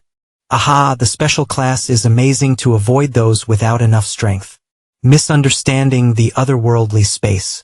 Tran Thursday couldn't stop smiling, telling himself, hey, still have to be humble. He glanced at his backpack, thinking, getting into the special class is nothing. Wait until I conquer the otherworldly space. Then it will be awesome. He stretched, muttering, it's getting late, time to sleep. If I oversleep tomorrow, it's over. With that thought, Tran Thursday climbed into bed and fell into a deep sleep. He is Chow Tuk, the head of the Beastmaster team, a 6-on-6 level Black Iron Beastmaster with 1 star, and the uncle of Hoa Thu Vu. He waved his hand. Arriving at the hotel, he had booked resting tonight to continue the journey tomorrow. Yes, Tran Thursday. Thu Vu and Old Dang, another member, replied in unison. Yes. A moment later, the whole group arrived at the hotel. As night fell, they sat in the restaurant. Tran Thursday, Chow Tuk and Old Dang chose their dishes while Thu Vu asked to leave early. Uncle Chow wondered. Thu Vu really isn't eating rice. Tran Thursday replied. She said she wants to rest. Uncle nodded. Then let the girl rest. Yes. Serve me rabbit stew, steamed fish and crispy fried locusts. The waitress smiled brightly. Yes, brother. Tran Thursday widened her eyes. Is the dish made from wild beasts? Uncle Chow nonchalantly, of course. Yes, the Tonguin forest is close. The wild beast meat here is cheap. Considered a specialty. Tran Thursday stroked her chin in admiration. So that's how it is? Suddenly a voice rang out. Oh, isn't that the beast master Chow Tuk, renowned for his fame? A man in colorful clothes walked over. Hong Vy, Chow Tuk sneered. Hong, has the wild fox you fought last time learned its lesson? Still not convinced? Hong V's underlings clenched their fists angrily. Do you want to die? Hong Vy coldly pulled the guy's shoulder. Kid, you're back. He pulled a chair and sat down at another table, casually ordering food and sitting down to eat. Uncle Chow raised an eyebrow and smiled. Come eat with us. Ca. Tran Thursday was waiting for drama when suddenly the system rang out. New mission, choose one, summon Slim Gold directly with a reward of leveling up Beastmaster Black Iron and an international flight ticket.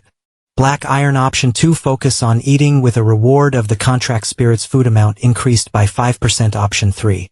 Show Hong Vy some colors with a reward of Slim Gold's defense power increased by 10%.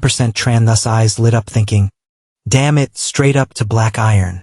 But glancing at the shiny soldiers outside, he swallowed hard and cautiously asked Uncle Chow, if I use the contract spirit to fight them, what would be the consequences? Uncle Chow coughed and spat. Don't provoke. Tran Thursday is not to be punished. The army will execute it on the spot. Didn't you say you wouldn't cause trouble? 9.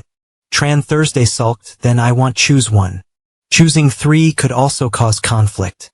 The soldiers will jump in, but choosing 2 is unacceptable. He put his hand in his pocket rummaging, and then his eyes lit up. Got it. He stood up and declared, Uncle Chow, I'm going to show them some colors. Uncle Chow panicked and pulled him back. Damn it, don't go. Tran Thursday ignored him, confidently slamming his hand on the table. Hong Vy. I'm here to show you some colors. Hong Vy shouted loudly, veins popping on his forehead. What do you want, kid? Tran Thursday nonchalantly pulled out 4 colored cards for them to see. Which one? This is red, this is yellow, and what is this? Right, green? Hong V's group looked confused at his childish act. Hong Vy was so angry he was about to burst. Kid, are you messing with us? Tran Thursday smiled brightly. I really want to show you some colors. One of Hong V's underlings was sweating and pointed at the group of soldiers behind. Hong Vy clenched his fists, trying to suppress his anger. Don't get angry, don't get angry. Life is a play. Tran Thursday nodded seriously, looking at their expressions. You must recognize the colors correctly. They'll give you these cards practice when you're free. No need to thank me. Hong Vy was so angry his face turned purple, grinding his teeth, almost having a breakdown. Tran Thursday grabbed his backpack and turned to Uncle Chow, saying, Let's go. Uncle Chow covered his mouth to laugh, nodding. All right, he curiously asked. Little Tran, aren't you afraid of offending Hong Vy? Tran Thursday shrugged nonchalantly. I'm just teaching them to recognize colors. How could that offend anyone? Uncle Chow warned seriously, Hong Vy has a terrible temper, even though this time you meant well. Don't provoke him like that again next time. Once we leave Tonguin town, if he causes trouble, it'll be a hassle. Tran Thursday nodded, grinning. It's fine, he only knows you, he doesn't know me. Besides, if he dares to do anything, I have a system. It's not clear who will win or lose. The group left the restaurant. Tran Thursday looked around and asked, Uncle Chow, is this the entrance to Tonguin town? Uncle Chow confirmed, yes. Tomorrow morning we'll cross the Tonguin forest to enter the otherworldly space. Suddenly, Tran Thursday noticed a crowd stirring in the mist. From afar, a person was selling a mutated greeneyed snake. Here, the highest bid wins. The crowd clamored, 100,000, 200,000, 800,000. Tran Thursday was astonished. Is a basic level beast really being sold for such a high price?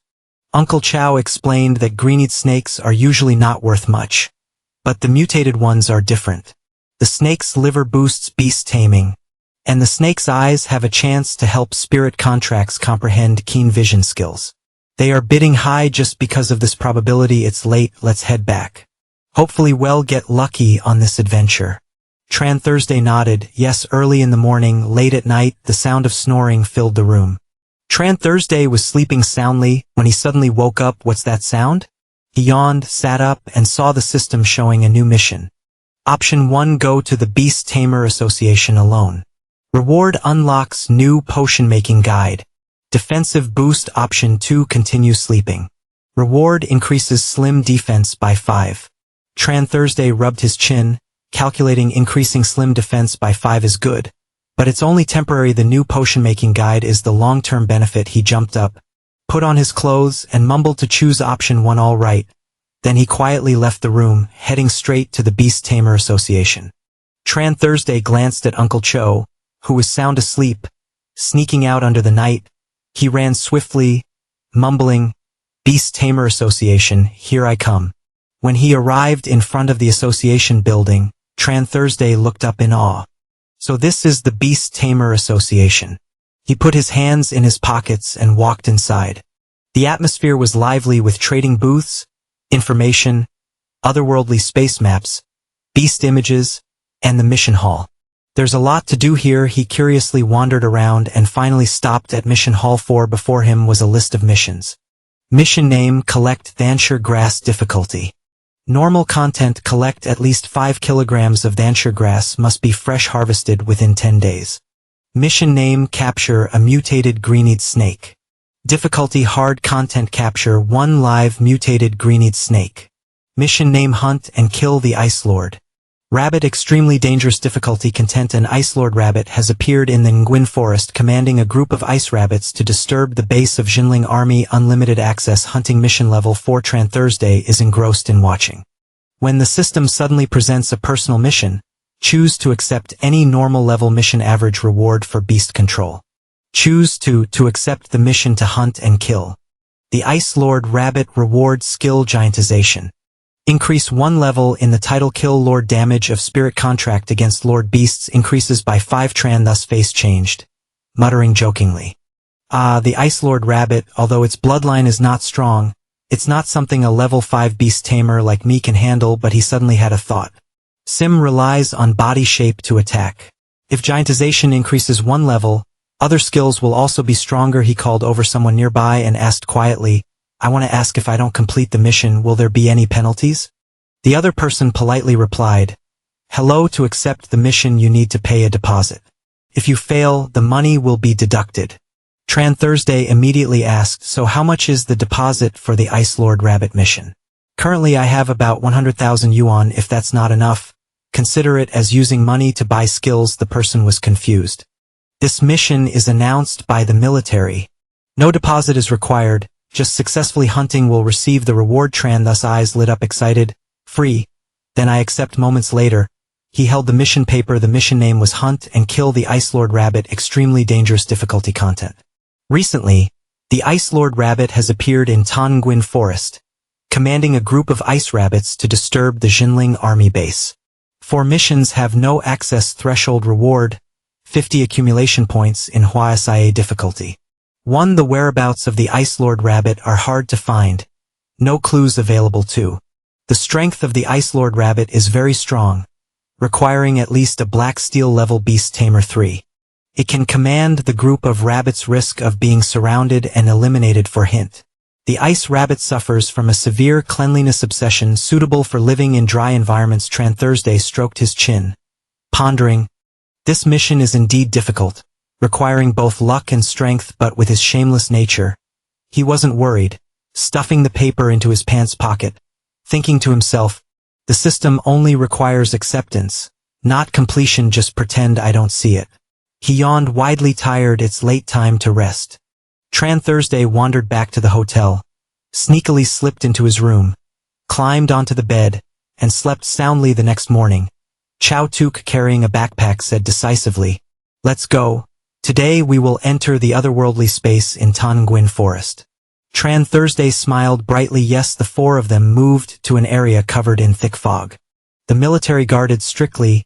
Each person swiped their card to confirm entry. Tran Thursday stepped into the foggy area, walking a bit before a dense forest appeared before him. He gasped, "Is this Nguyen Forest?" Uncle Chow smiled. "Yes, let's go." The whole group left the Jinling Army base. In the sky, a sharp gaze suddenly appeared from somewhere, closely watching them as they walked. Tran Thursday jumped at the rustling sound from the tree canopy. He turned around abruptly, horrified, and shouted, "Damn it," as a shadow rushed down. The other three looked at him in panic. Tran Thursday quickly smiled in a flash. Summoned Slim, the golden flattening at Slim appeared immediately, activated Geonization, becoming huge, crushing the giant snake to the ground. The snake struggled, biting wildly, making hissing sounds. Tran Thursday breathed a sigh of relief, stepped back, and teasingly stuck out his tongue. Nah, can't reach." He jumped closer to the snake and back. It just stretched out. He jumped to another spot. Can't reach, and then covered it again and back. The other three stood frozen as if glued, watching him provoke the snake. The snake roared angrily, finally rolling over, dead on the ground, eyes wide open. DeChao shook his head, sighed, "Oh, it's just a level 5 fake snake. Why endure this?" He summoned Black Wolf and gave Black Wolf a meal. The wolf opened its mouth and swallowed the snake whole. Chao turned away. "Let's go." Chao Viu sit on the flamebird to scout ahead. Chao Viu nodded. Yes. She summoned the flamebird and climbed on Tran, thus eyes lit up. "Little Chao Viu, let me carry your backpack." Chao Viu refused. "No need." But he quickly snatched the backpack, jumped onto the flamebird's back, smiling brightly. "It's okay. I have good news for you. I got into special class 12. Later in college, we will be classmates. Helping each other is normal." Chao Viu was surprised. "You passed the special class." He scratched his head, chuckling. "That's right, I didn't even study and still passed." He carelessly continued, "Little Hua can fly now." Beetlejuice. Chao Viu was helpless against his thick-skinned attitude. The two flew up. Uncle Chao shook his head, muttering. Tran Thursday reacts quickly. Strong spirit contract. Good at fighting, just a bit cunning. The four continued their journey. Tran Thursday looked around and suddenly shouted, "There are strength flowers in the distance." 3 strength flowers peeked out from behind the tree canopy on the cliff. Old Dang laughed. "Kid, are your eyes seeing miles away?" Uncle Chao carefully reminded, "Near medicinal herbs or rare minerals are usually guarded by fierce beasts. Everyone keep your voices down." Old Dang had the spirit contract of your lizard check first. Old Dang pushed his glasses, nodded, and summoned a lizard. The whole group hid behind the bushes, observing the lizard crawling towards the flower cluster. Suddenly, a group of long-clawed rabbits dashed out like lightning surrounding it. The rabbits opened their mouths and exhaled a cold mist, instantly freezing the lizard. Uncle Chao was astonished. Ice bunnies. Without hesitation, he summoned Black Wolf. Black Wolf lunged forward, its sharp claws slashing the rabbits, tearing them to pieces. Hua Thiu Viu stared in shock while Tran Thursday behind was excited. Drooling, "Is rabbit meat better boiled or spicy grilled?" Xiao Viu pursed her lips, thinking, "I was hoping Tran Thursday would be scared. What's wrong with my mind?" Tran Thursday jumped down, shouted loudly, "Big black dog, don't eat all the rabbits." He pulled out the Yu De Huin Tui fertilizer bag and busily picked up the rabbit carcasses to put in. Uncle Chao laughed. "Little Tran, the common ice rabbit isn't worth much." Tran was excited. "Do you know where can I sell it?" "I'm keeping it to roast for dinner." After finishing, he tightly tied the bag, feeling proud. Done, he looked up at the giant flower bush on the cliff. Now it's time to pick flowers. He bent down to take the small silver plate from his pocket, climbing up the cliff while asking Slim for support. Uncle Chao nodded. "Kid, you're learning about good materials. You even know that picking giant flowers requires silver tools." Tran Thursday smugly replied, "Of course. I got 396 points in cultural studies." "Got it." "Yes." Uncle Chao raised an eyebrow. 396, do you think I haven't been to school? It's rare for anyone to score above 380. Tran Thursday just smiled carefully, putting the flowers into his backpack, obediently replying, "Yes, probably." Seeing him skillfully picking flowers, Uncle Chao was surprised. "Such smooth movements, are you already proficient?" Tran Thursday slung the backpack over his shoulder nonchalantly, saying, "I know how to store them temporarily, just put them where I am." "Yes." Done. Uncle Chao carefully sprayed deodorizer around the area, nodding. "Okay, just leave the flowers with me for now." Once finished, he had to head out with Old Dang. Continuing forward, the group walked a bit more. Suddenly, Black Wolf stopped howling a warning. Uncle Chow tensed. Not good. There's a pack of steel-toothed rats ahead. He immediately summoned another spirit. Black Featherhawk, come here. Uncle Chow climbed onto the back of the Black Featherhawk, shouting, Little Vu, let the firebird fly as high as possible. The two birds soared into the sky and he reminded, Hold on tight, don't fall. As they flew up, the ground trembled, rumbling. Tran Thursday gaped down. My God, rats have become spirits. A pack of brown-gray steel-toothed rats rushed out, their sharp claws and incisors gleaming, chittering. Those without flying spirits could only scramble to run, screaming, Help me. Dust and smoke filled the air. The cries for help echoed loudly. Hoa Thu Vu hesitated and turned to him. Can we help them?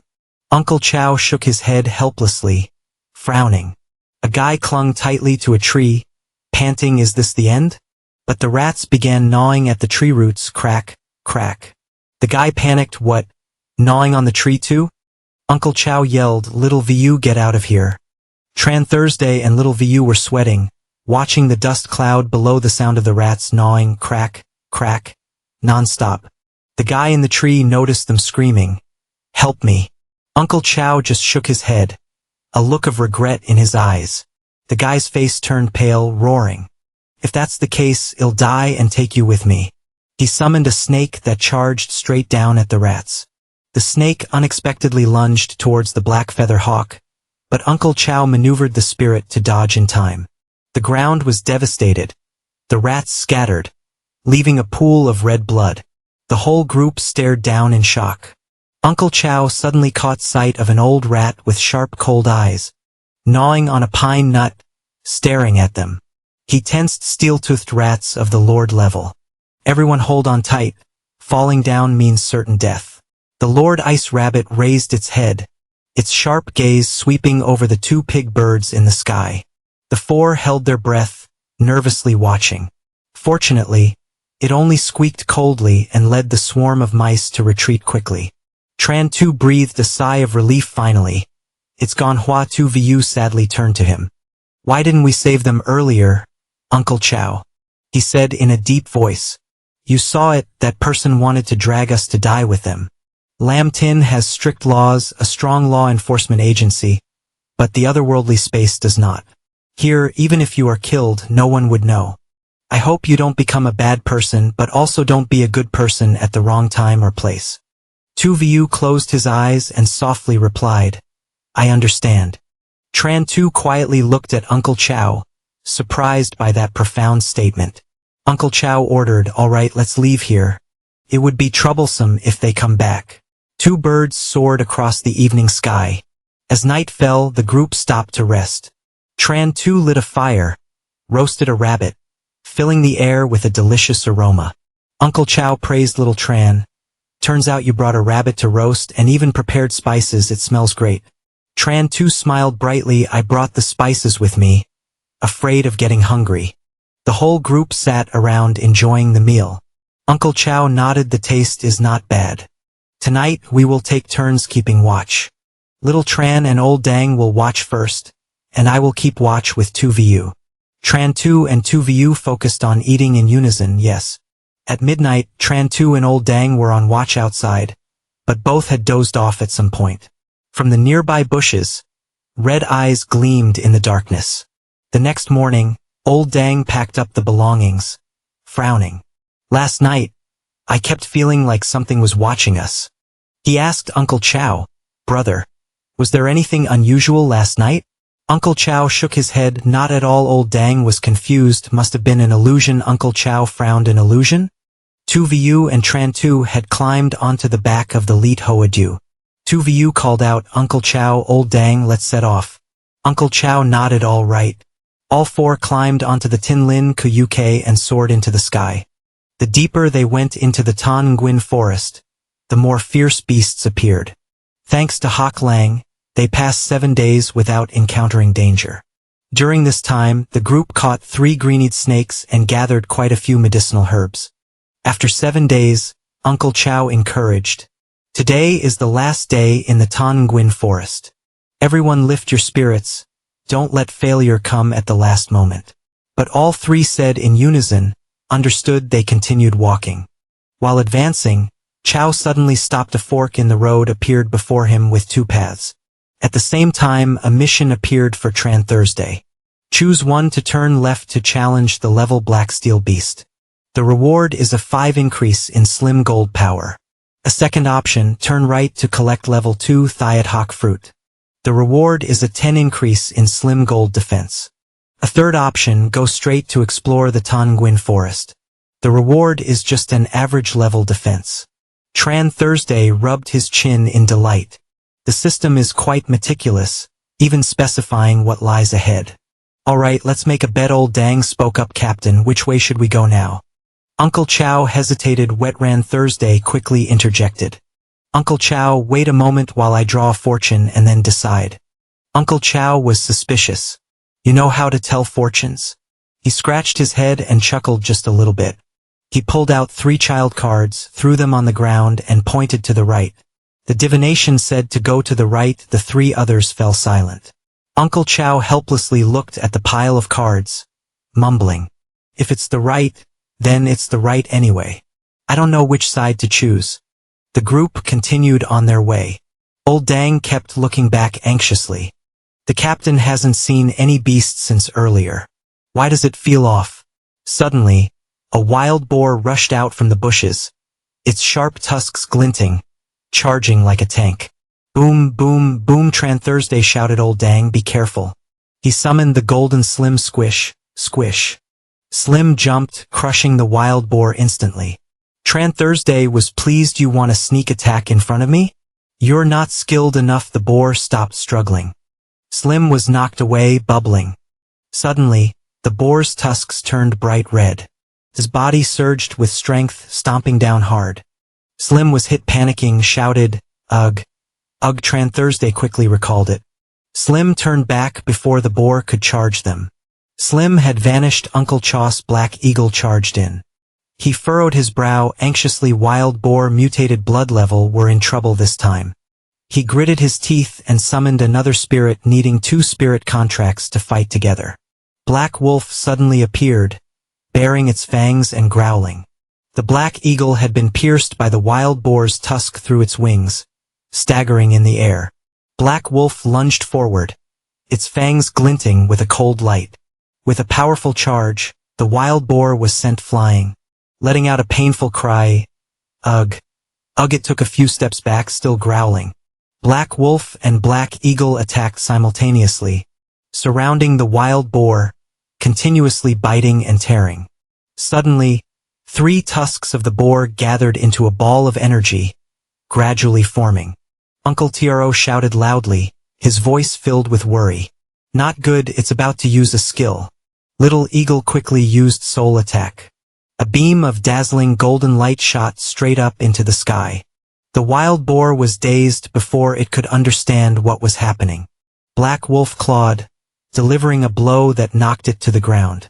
Uncle Tro sighed in relief, rewarding Black Wolf with a cake, silently thinking, luckily it didn't activate its passive skill, otherwise we would have been in big trouble. He turned and with sparkling eyes asked, why does a mutated beast appear here out of nowhere? There must be some precious herbs or minerals nearby.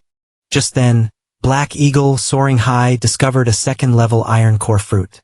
The group quickly dealt with the wild boar's carcass, carefully packing the iron core fruit. Uncle Chow nodded, patted Tran Thursday on the shoulder, smiling brightly. Tran Thursday, you really are the lucky star of the team. This time we really are going back with our bags full. Tran Thursday puffed out his chest, smirking proudly. I told you I can tell fortunes. Old Dang walked over from afar, speaking up. Old Dang has also finished his task.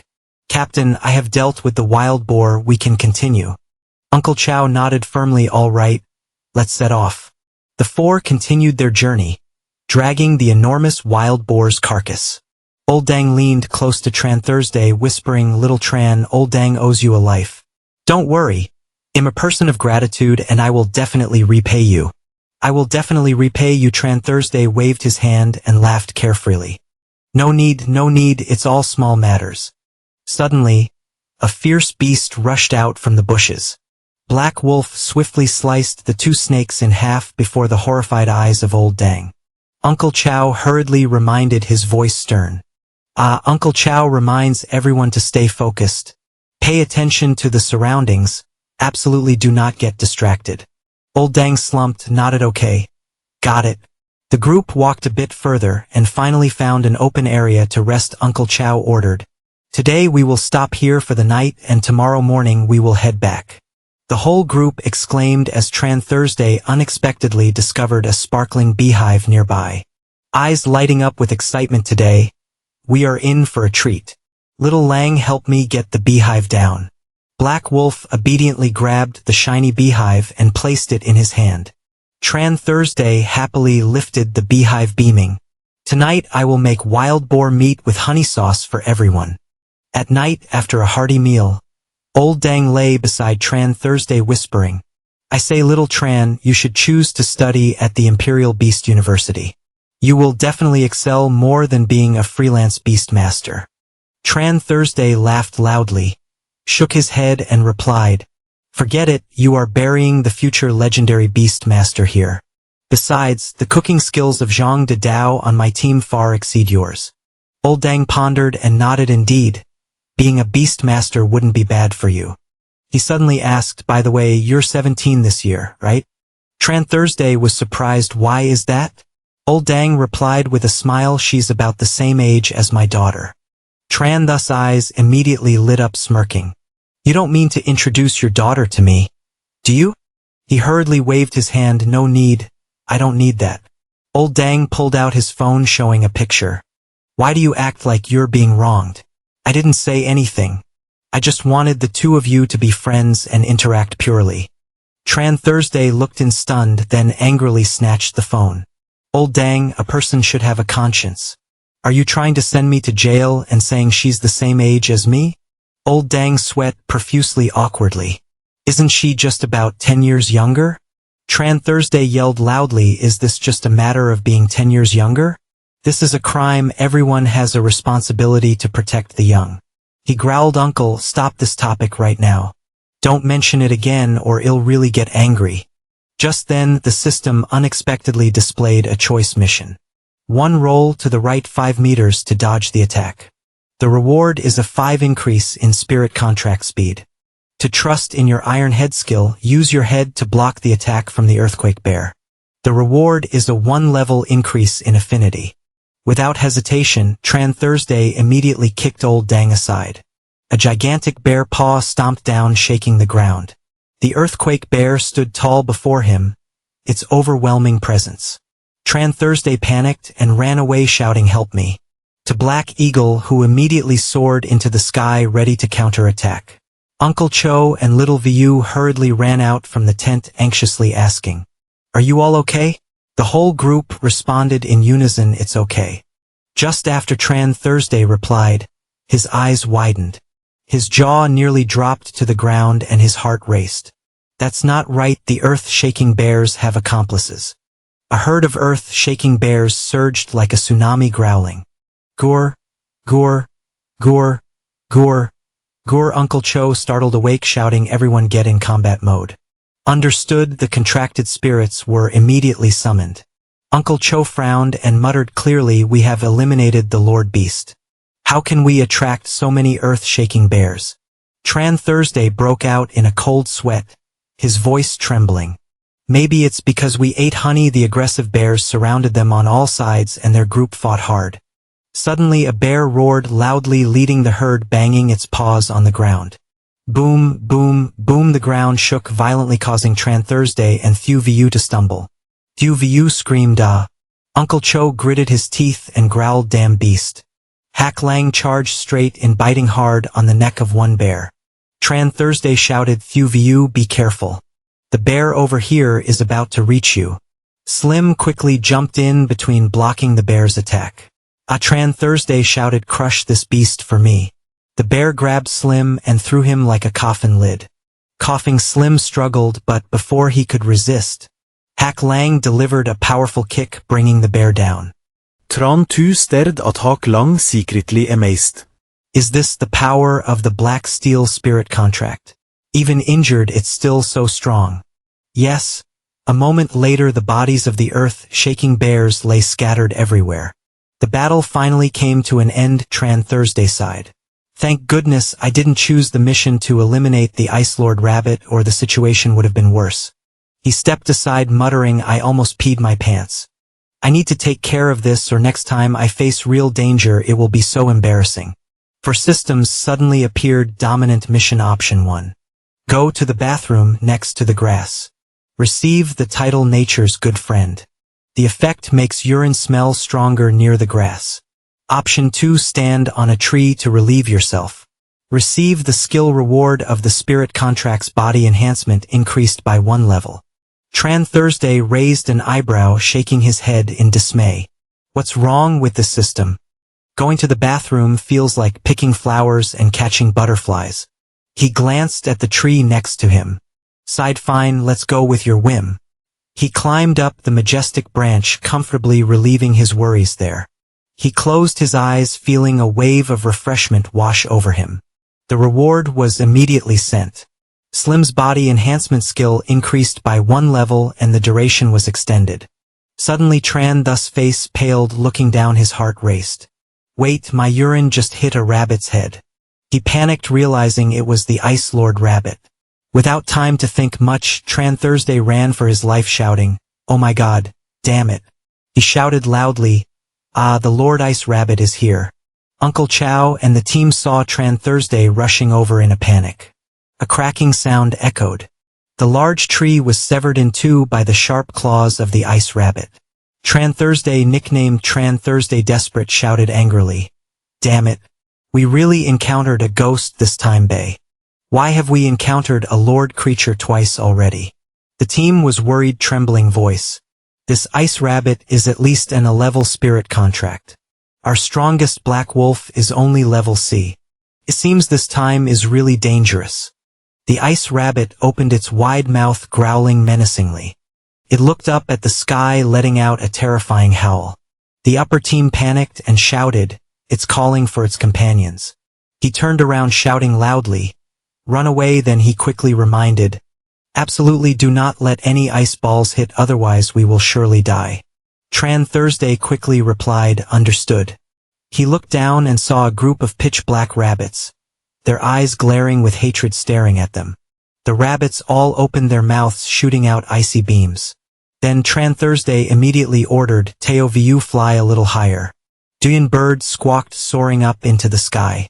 Below, the Ice Rabbit whispered orders to its companions, and the whole swarm immediately chased after Tran Thus group.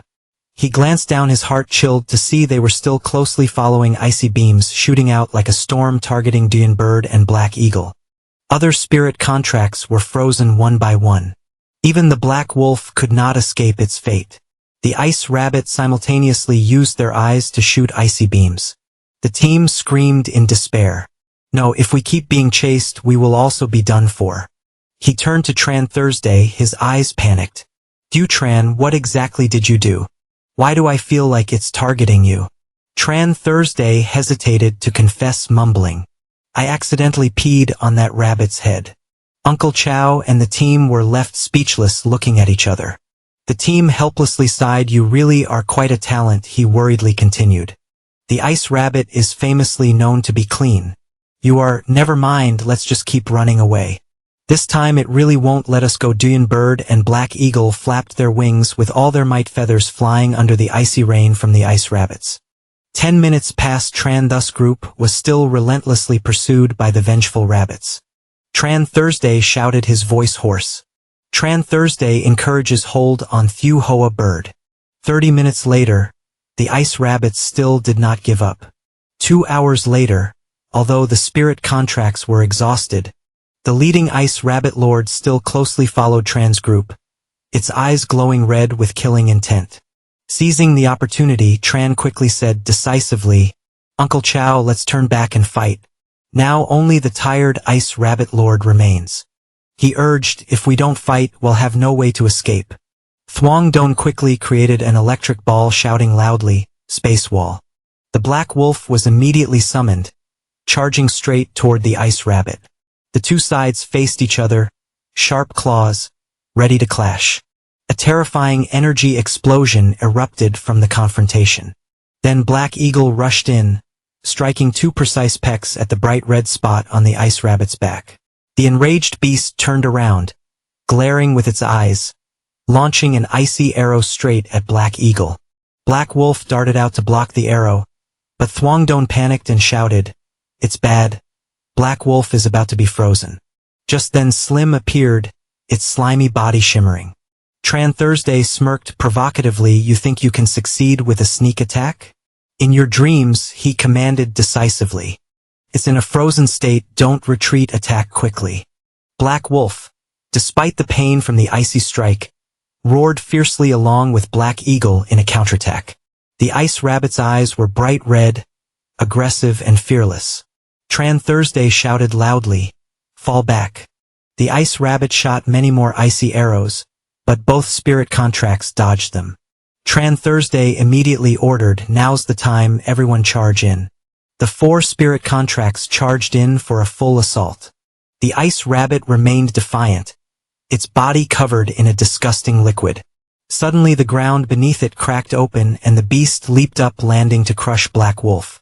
Ice crystals slowly grew from the bushes around. Tran Thursday hurriedly intervened, his voice urgent, "Don't go over there. The temperature around is dropping." On the battlefield, the Ice Lord Rabbit unleashed a massive surge of energy, shooting straight up into the sky like a freezing flame. Old Dang worriedly said, his voice trembling, "What should we do? Black Wolf hasn't escaped yet. If we don't rescue it right away, it will die." The Thwangduan was also confused, turning to ask little Tran, "What should we do?" Tran Thursday smiled confidently, "Just leave it to me." Slim S.I. With sparkling eyes signaling readiness to fight, it quickly crawled toward the rampaging ice rabbit. Little Vu anxiously said, his voice trembling, "Tran Thursday, letting Slim go over there now is like sending it to its death, right?" He smirked and replied decisively, "How could it be sending it to its death?" Slim immediately leaped, throwing Black Wolf out of the ice rabbit's grip. Tran Thursday shouted loudly, "Little Firebird, catch the flaming bird." Diving down swiftly, it safely grabbed Black Wolf. The ice rabbit gritted its teeth in anger, making strange sounds. "Die for me," Tran Thursday urgently shouted. It's about to unleash a big move. And just then a giant ice flower appeared, launching a series of sharp icy rays. He ordered quickly, "It's using its ultimate move. Take advantage of this moment to strike." The 4 contract spirits all rushed in to attack the ice rabbit relentlessly. Overwhelmed by the group attack, the beast lost its footing, fell to the ground, lying on its back, its eyes still glaring terrifyingly. Its dead Tran Thursday sighed in relief, beads of sweat on his forehead. Finally, its dead Xiaoyu cheered, jumping for joy. "We did it, we really did it, Tran Thursday. Did you see that?"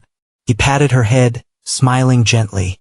"It's more than 10 meters away from me. I'm not blind to be this excited." "Calm down, calm down, calm down." First, the real group sat with their chins propped up deep in thought. "A lord beast is worth at least hundreds of thousands. We should quickly collect the loot and leave the Tonguin forest." The whole group responded in unison.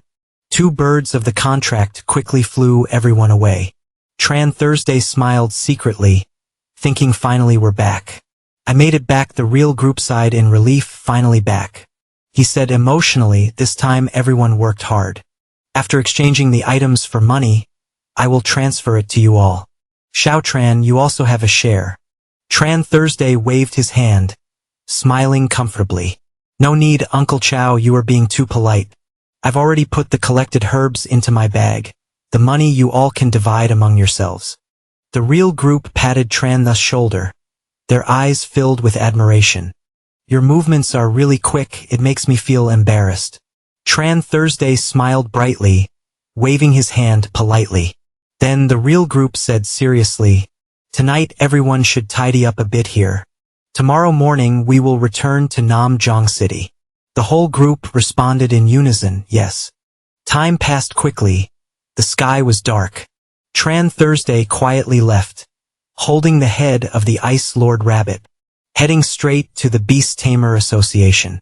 The receptionist was stunned when she saw the head, shouting in shock. You really are the Ice Lord Rabbit," Tran Thursday casually replied while chewing on rabbit meat. "Nonsense, if this isn't the Ice Lord Rabbit, then what is it? Hurry up and complete the mission for me."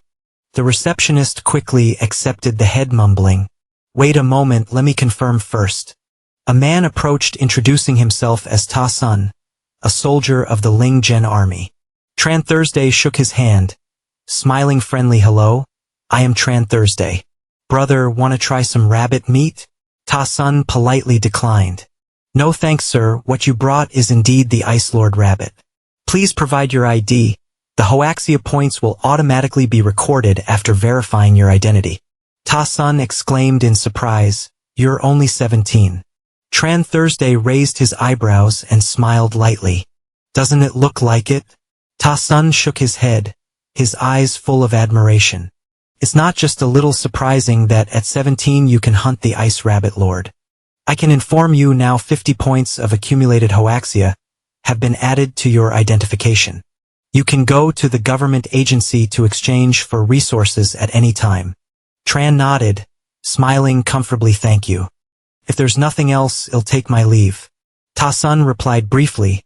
Okay. Tran left while Ta Sun stood there, his thoughtful gaze following his back. The next morning, bright sunlight covered the neighborhood. Thuong Don shouted from the car, his voice full of fondness. "Goodbye, little Tran." Tran waved cheerfully, saying goodbye as he got home. He laid out his loot on the bed, carefully calculating that he had harvested Hua de Li Tit Hot Qua and could also arrange for Kai Tuesday Qua and mental herbs. Maybe he'll try to brew mental potions or basic defense potions. After that, Tran closed his eyes, focusing on performing a series of alchemy operations. After finishing, he muttered, "Indeed, without system support, the failure rate is really high." So many herbs only produced 9 basic defense potions and 6 mental potions. He had the idea to test the effects, ordering Slim to drink these. Slim eagerly took them, gulping down each bottle of liquid. Its belly swelled, lying on its back on the bed, looking satisfied as it enjoyed the feeling of fullness. Tran looked at Slim, frowning when he saw it lying flat, its belly swollen. The system announced, Slim's defense increased by 1, intelligence did not increase. He gritted his teeth, trying to suppress his annoyance. Since the system gifted it, it can't be discarded. After some thought, Tran decided, well, he'll take this Dialect potion to the black market to sell first. He quickly called, "Hello, Dialect. I'm back, let's go to the black market together." Dialect responded in surprise, "I didn't expect that after such a long time you went straight to the black market." He was curious, by the way, "Tran B, what are we going to the black market for?" Tran was excited, his eyes shining. "So you can see the gold content of the black market, brothers." When they arrived, he looked around, exclaiming in surprise, "Old Vung didn't come today." He sighed, muttering, "Being a scammer and still lazy really has no future." Dialect curiously smirked and asked, "Tran B, have you reached the point of becoming a scammer?" Tran immediately explained, his voice full of confidence.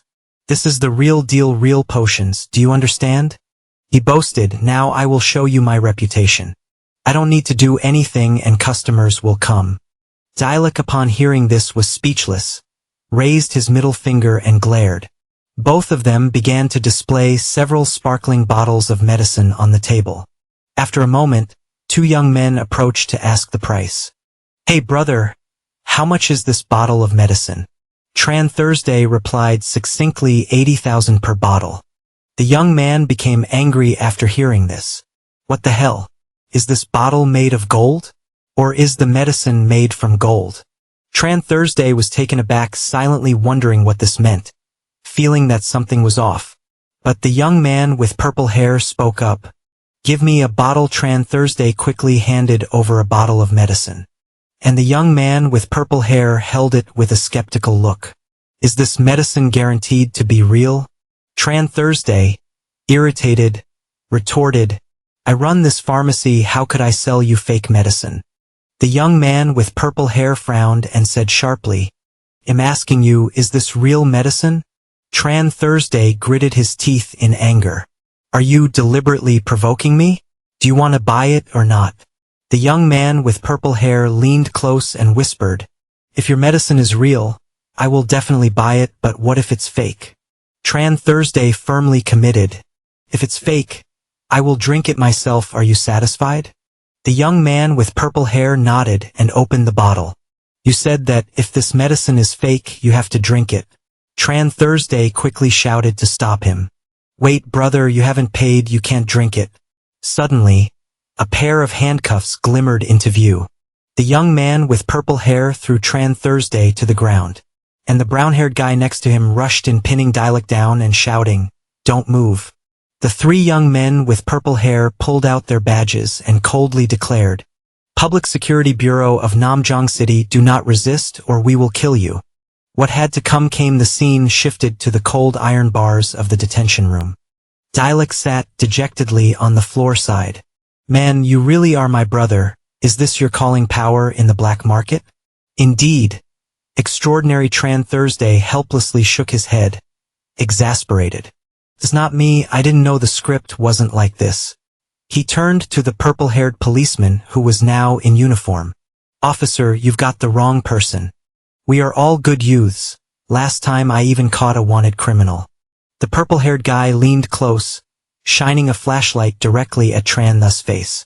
Stop talking nonsense, we have been investigating your fake medicine ring for half a month. He sternly questioned. Tell me who is your accomplice behind you here, confess and you will receive leniency. Tran Thursday still tried to clarify, his voice full of confusion. Officer, I really am not selling fake medicine. Inside he was in turmoil. Isn't it? I just returned from another space trip and everything has turned upside down. The purple-haired guy squeezed his hand threateningly. Really not seeing the coffin, not shedding tears. He ordered us to bring the victims in for identification. Let's see what you have to say then. Afterwards, Tran Thursday and Dai Luck were dragged out in front of the crowd.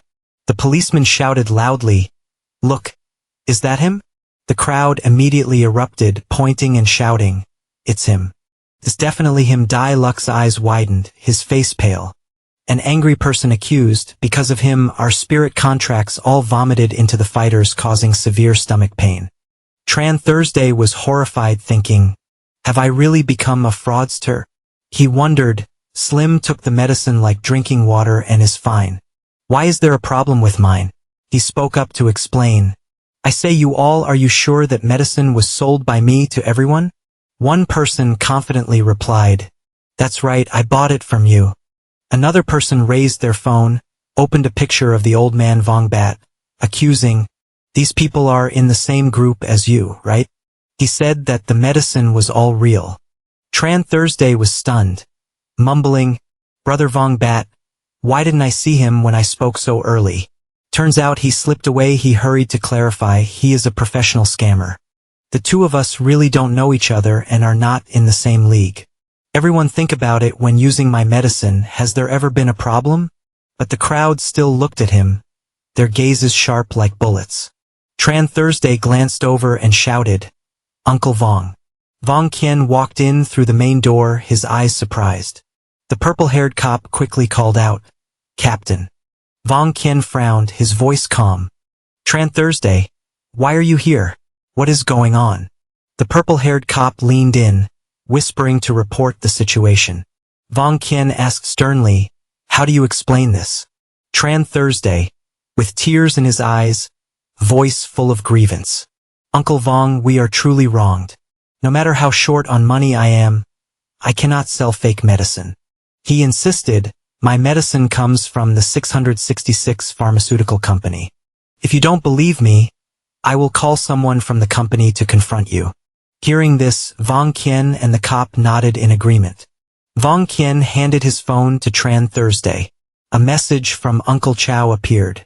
Little Tran, tonight the Beastmaster group will celebrate a bit. Are you coming over for dinner? Tran Thursday quickly recounted the situation, his voice anxious. Uncle Chow, I've been caught by the Spirit Regulation Bureau. They said I sold fake medicine. Uncle Chow replied immediately. Seeing you didn't respond to my message, I thought you turned off your phone. I didn't expect you to be caught. Wait a moment, they'll be right there. After reading it, Tran Thursday smiled with satisfaction. At the police station, it was already dark. Tran Thursday and Dai Luke sat dejectedly, their faces gloomy. Uncle Chow finally arrived, teasing little Tran. How's the prison food? Tran Thursday sulked, glaring at him. Uncle Chow, don't say that. If you keep talking like that, sooner or later, you'll regret it in jail. Uncle Chow turned to Vong Qian, laughing. Brother Vong, long time no see. Vong Qian responded warmly. Long time no see. Yes, Vong Qian curiously asked. Is the medicine that Dai Luke sold on the black market from your company? Uncle Chow nodded confidently. It is indeed all from our company. Yes, Vong Qian breathed a sigh of relief, nodding. So that's the case, then there's no problem. You kids go home. Uncle Chow clapped and laughed heartily.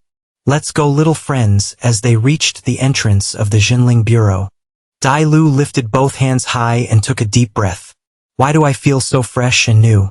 Tran Thursday also took a deep breath and laughed loudly. I feel the same way, Uncle Chow interjected teasingly. Are you two going crazy? Tran Thursday pretended to be serious, replying, you wouldn't understand. We're not like you, someone who is honest and follows the law, nor are we regulars at the Jinling Bureau. Uncle Chow laughed and continued to ask. By the way, the Royal Beast Association is holding a party. Are you going there? Tran Thursday glanced at the Jinling Bureau and hesitantly replied. We're not going, maybe another day. Well, meet another day. Uncle Chow nodded. All right. Dai Lu looked at Tran Thursday with a doubtful expression. Tran B, this really isn't like you. This time you're not going to eat for free. Tran Thursday smirked, revealing, I have something important to do. Then he seriously continued. Dai Lu, I want to catch the counterfeit drug dealer. Dai Lu decisively nodded, his eyes brightening. Tran B, I support you. Tran Thursday was pleased, patted his friend's shoulder and smiled brightly. You're truly my good brother. But how should we investigate this? Dai Lu lowered his voice, sounding very confident. I have a friend who might be able to help us. He is known as the Clueless Savior, a top detective who can solve anything. Tran Thursday raised an eyebrow, curious. So, what is his true identity? Dai Lu whispered a name, Duong Ha-Fai, nicknamed the Butcher of Taiko Nam. He urged, you shouldn't doubt it, what I'm saying is true. Tomorrow morning I will come find you to broaden your horizons. You should also know about the big figures in the upper class of Namjong City. Tran Thursday put his arm around Dai Lu, laughing loudly.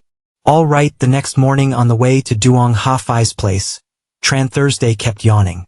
Dai Lu complained, I told you to rest well today to meet with a senior expert. What's wrong with you? Is that why you're sleepy? Tran Thursday glared at his friend, sounding drowsy. Big brother, it's 6 in the morning. Dai Lu was anxious. We can't delay this if we're late. He might close up. Tran Thursday worriedly said, sounding doubtful. I say, Dai Lu, you're not brainwashed, are you? A butcher can't investigate a counterfeit drug dealer. Dai Lu shouted in frustration, have I ever lied to you? Have you ever heard this saying, if you don't know Taiko Nam, normally being a hero is useless? Suddenly, something flew straight at Tran Thursday. He quickly grabbed a piece of pig's hoof and shouted, who dares to sneak attack? A deep voice rang out from behind. I didn't expect my reputation as Taiko Nam to be so great that even two small figures like you have heard of it. Tran Thursday turned around and saw a tall, muscular man wearing a pink apron standing behind the butcher's stall. That was Taiko Nam, the mysterious butcher of Namjong. Tran's eyes widened in surprise. Dai Lu waved his hand and smiled brightly. Brother Ta. It's me, Dai Lu. Taiko Nam took out a cigarette, lit it, and exhaled smoke nonchalantly. Oh, it's you, the kid from last time who came to investigate my background. Tran Thursday stared in shock. Mouth agape, investigate my background? Dai Lu quickly snatched the pig's trotter from his hand, grinning widely. Tran Thursday thought to himself, his eyes sparkling with suspicion. Do I really doubt that I'm not his biological child? Dai Lu, as expected, respectfully presented the pig's trotter to Taeko Nam. Here you go, brother Ta, your pig's trotter. He happily said, I didn't expect you still remember me.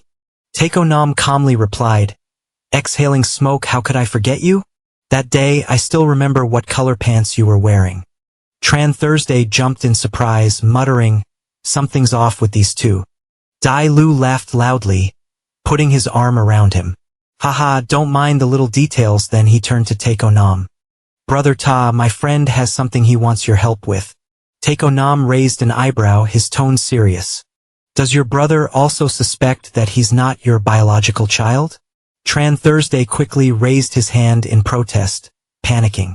No, I don't need that shit, he quickly explained. No, I want to find someone. Taeko Nam nodded. Please tell me a bit about the identity, appearance, height, and how they go to the bathroom.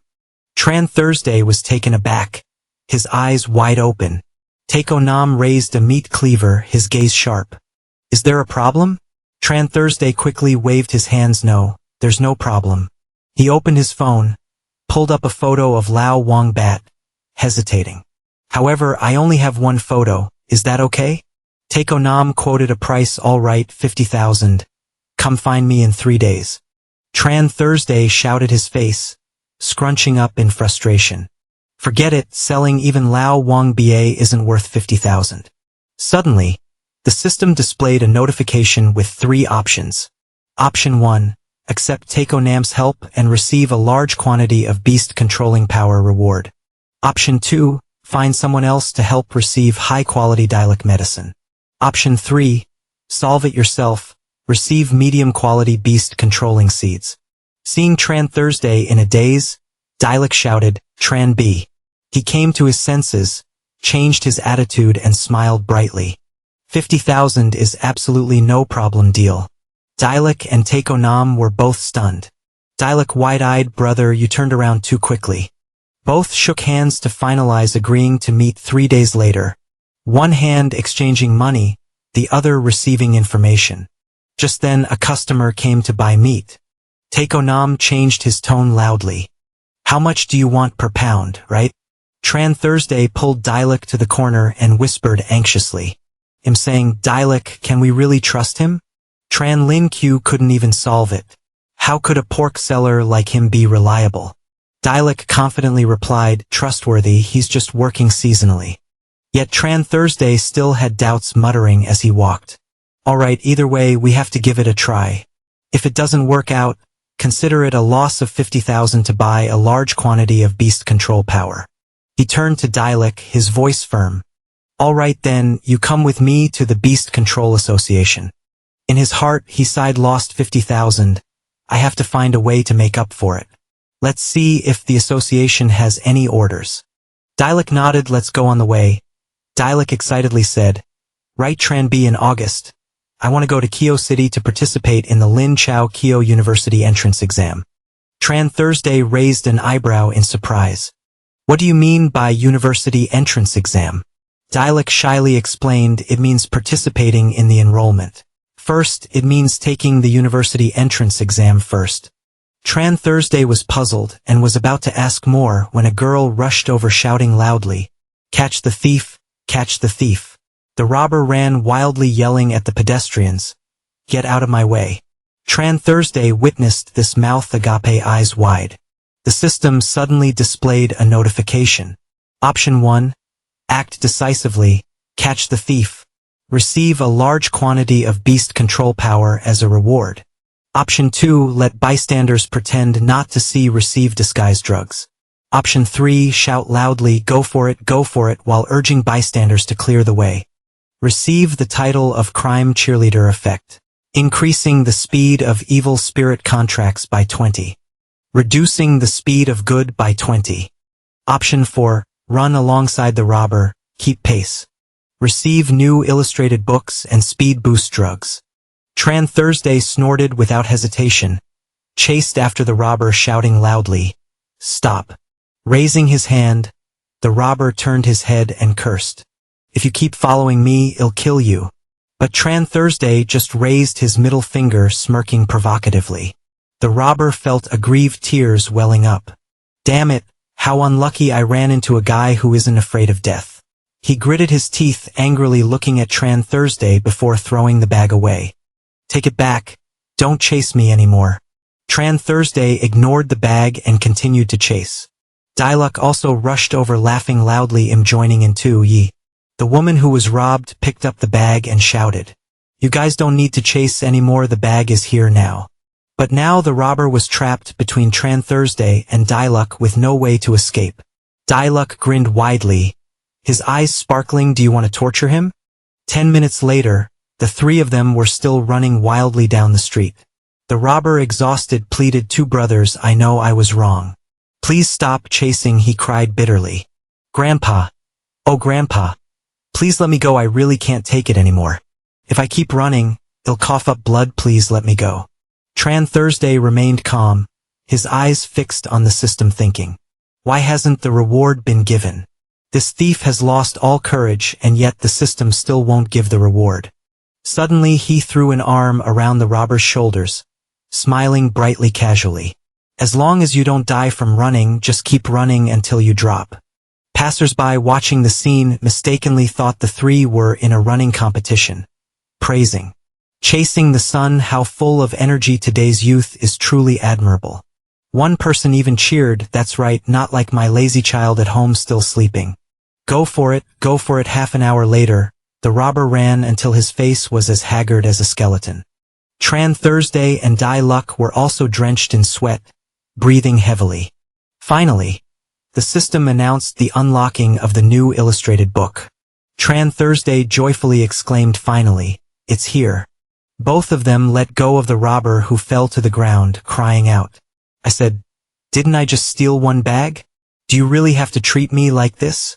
Tran Thursday said sternly, cracking his knuckles, his gaze threatening, "Less talk, do you see anything behind me?" The robber trembled and replied, "Tran Lin, Namjang City Police." Tran Thursday smirked. "Very good, now go over there and confess or else." The robber panicked and quickly nodded, "I will go right away." He staggered straight into the police station. Tran Thursday asked, "By the way, what's your name?" The robber replied, "Li Hua." Tran Thursday stood there, chest puffed with pride, feeling like the red scarf around her neck was brighter than ever. He turned to Diluc and asked, "Right, didn't you say earlier you wanted to take the college entrance exam early? If you go, does that mean I stay here by myself?" Diluc laughed loudly, almost like that. "Don't worry, I will wait for you in the capital city." Tran Thursday nodded, patted his friend's shoulder. "All right then, I wish you success." Then both of them headed straight to the Beast Tamer Association. Diluc curiously asked Tran B, "What exactly are we going to the Beast Tamer Association for?" In front of them, the announcement board displayed a new task. Preliminary task: tutoring for students about to enter high school. Difficulty: none. Content: my son is about to become a high school student, hoping a college student in beast taming or a graduate will come to tutor. Diluc requested, college student in beast taming or graduated. Tran Thursday touched the screen, eyes shining, declaring, "Earn money. Accumulate points." Diluc stared blankly, frowning and asked, "Earn money? We're still students, what money can we earn?" "Accumulated points." Tran Thursday smirked confidently, replying, "Of course we can look at this, don't we have it already?" In front of them, the announcement board displayed a new task. Task name: investigate the drug dealer. Difficulty: none. Content: recently, a drug dealer has appeared in the black market causing damage of tens of millions. Hope to catch him quickly and bring him to justice. Note: task published by Tran Lin Bureau, no deposit required. Reward: 100,000 Hua. Difficulty: the drug dealer has been on the run for days, very hard to find whereabouts. Hint: a photo of the accomplice Chiber. The drug dealer has not left Namjang City yet. At the gate of the Beast Tamer Association, Tran Thursday said, "In a bit, I want to make a trip to the Namjang City Beast Resource Bureau. What do you think?" Diluc shook his head, sighed. "I can't go this afternoon, I have to go to Lin Chao to practice. I probably won't be able to go." Tran Thursday nodded silently, connecting the information. In this beast tamer world, although beast tamers are primary, There are also supporting professions like spirit masters, herbalists, or medicine that supports spirit contracts. He smiled, thinking to himself that he never expected Dailuk would later want to be a nanny for spirit contracts, using fierce beasts to prepare meals. All right, he patted your shoulder, smiled brightly. So you better prepare well for the exam and later cook for my slim. Dailuk nodded and laughed loudly. Okay, I'm heading back. He turned and left. Tran Thursday stood there watching your figure, then turned and walked away. An hour later, Tran Thursday arrived at the Royal Beast Resource Bureau, exclaiming in astonishment, I didn't expect this place to be so shabby. Looking inside, he wondered why there was an old man here. He approached the reception desk and spoke up. Hello, I came to use my Huaxia accumulation points. The receptionist took his ID, surprised a high school student, then she handed him a notebook. Hello, you can exchange here as the exchange list. Tran Thursday flipped through it, thinking to himself, the items here are indeed abundant, but there are restrictions. I'm just a trainee beastmaster. I can't exchange for resources of black steel level or above. Still, these items are enough to use. Tran Thursday pondered while calculating, his eyes sharp. Medicinal materials in other spaces are becoming increasingly scarce. Many places are starting to run out. I should exchange for some better medicinal materials. He approached the counter and spoke clearly. Hello, I want 5 level 1 giant flower fruits and 7 level 1 steel core fruits. The receptionist nodded. The old man sitting nearby watched Tran Thursday leave, murmuring, interesting. Stepping outside, Tran Thursday thought to himself, feeling excited. Today is indeed a great victory. Not only did I receive a mission, but I also exchanged for a pile of medicinal materials to happily practice alchemy. Then he suddenly noticed the noisy crowd ahead, his eyes brightening. There's something fun to watch. As he got closer, he was startled to see a stylish girl with purple hair named Mailu yelling, if you didn't steal, why is there money missing from my wallet? Why is your phone broken? Tran Thursday looked at the girl crying loudly. Immediately recognized, oh, isn't this new? He interrupted, calling out, new. The girl stopped crying and responded, Brother Tran.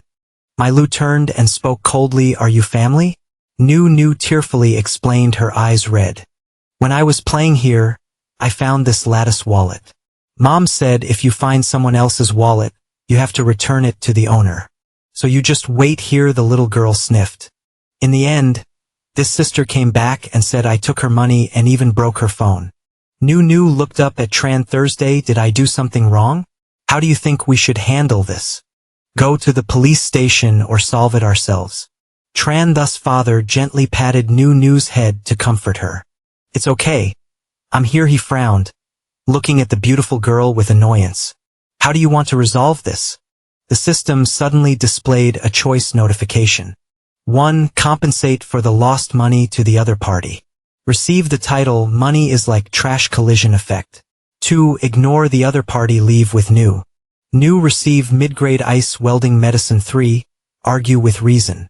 Apply special measures when necessary to make the other party apologize. Receive a large number of beast control power. The two beautiful girls threatened. Compensate me double the amount lost, and you also have to replace the phone and wallet. If not, I will call the police. Tran Thursday smirked. You must be dreaming, he analyzed sharply. You said there were 10,000 yuan and a phone in the bag. But there is nothing in the bag. Of course it's not your bag. What am I supposed to compensate? Mailu stayed silent. Her face flushed with anger, unable to speak. Tran Thursday snatched the handbag from her hand, shouting, give it here. Mailu still arrogantly argued back, nonsense, the bag isn't mine. Could it be yours? He remained calm, his gaze icy. Now the contents of the bag don't match what you said. How will you prove that? Mailu reached out to grab it back cowardly. Give it back to me, Ga. Then she continued. Inside is my ID card which has the name Hak Mailu on it. You can take it out and look. After that, Tran Thursday immediately rummaged through the bag and found an ID card stating Hak Mailu, female, city S province, Swansea City, Tangkong. He compared the photo on the ID to the person in front of him, frowning in suspicion. Did your sister really say that? Is this really not your mother's ID? My Lu shouted in anger. Look at the name. Tran Thursday shrugged indifferently. What can a name prove? You could be named Hak My Lu and I could also be named Hak My Lu. This can't prove anything. My Le's eyes glistened with tears red like she was about to cry. Don't bully women like this. What kind of man are you to bully women? Tran Thursday scoffed in rebuttal. You're an adult yet you scam money from children. Why not admit you're an adult? The crowd around nodded in agreement. That's right. My Lu was frustrated, her voice trembling. What do you really want? Tran Thursday replied decisively. I'm sorry, Nunu whispered reluctantly. I'm sorry. Tran Thursday shook his head teasingly. Too quiet. I can't hear. My Lu shouted loudly, her face flushed. I'm sorry. Tran Thursday nodded. That's acceptable. He turned to Nunu and gently asked, will you forgive him? The girl nodded, her voice timid. I forgive the system, immediately announced. You have received a large amount of beast mastery power. Tran Thursday threw the handbag down, saying, that's right, one should be a bit kinder. A moment later at a street corner, Tran Thursday held Nunu's hand as they walked out of the elevator. The girl shyly asked, Brother Tran Thursday, did I do something wrong today? Shouldn't I have picked up something that was lost? He patted the girl's head comfortingly. No, you didn't do anything wrong. Picking up lost items is right. It was that sister who did wrong. It's late, let's go home. Nunu beamed, waved her hand, her voice clear. Goodbye, Brother Tran Thursday. The girl quickly left. Tran Thursday watched her leave, thinking that even though that girl had intentionally framed Nunu to scam money, thankfully, he had shown up in time. Otherwise, she might be scared in the future and not dare to help others anymore. He turned and walked away with a light smile. Back in his room, Tran Thursday hung a do not disturb sign on the door and excitedly declared, next, I will diligently practice alchemy. He immediately opened the alchemy space and got to work. The next afternoon, Tran Thursday sighed in relief. After 2 days of practice, he finally finished. The notification system rang out, bodybuilding +2 defense, power +2. He nodded, satisfied with this speed. I will eventually be strong enough to fight the Black Steel Beastmaster. The next morning, Tran Thursday stretched, had a hearty meal, and then took a nap. The next morning, he walked down the street, whistling, full of hope about what news Taeko Nam would bring today. Hopefully it's good news. Suddenly, a loud call made him turn around in surprise. Tran Thursday looked at the girl in front of him, surprised, and exclaimed, Ha Bang! Why are you here? Ha Bang smiled lightly and replied, I was just about to pay you today. Since you're here, I'll pay you now.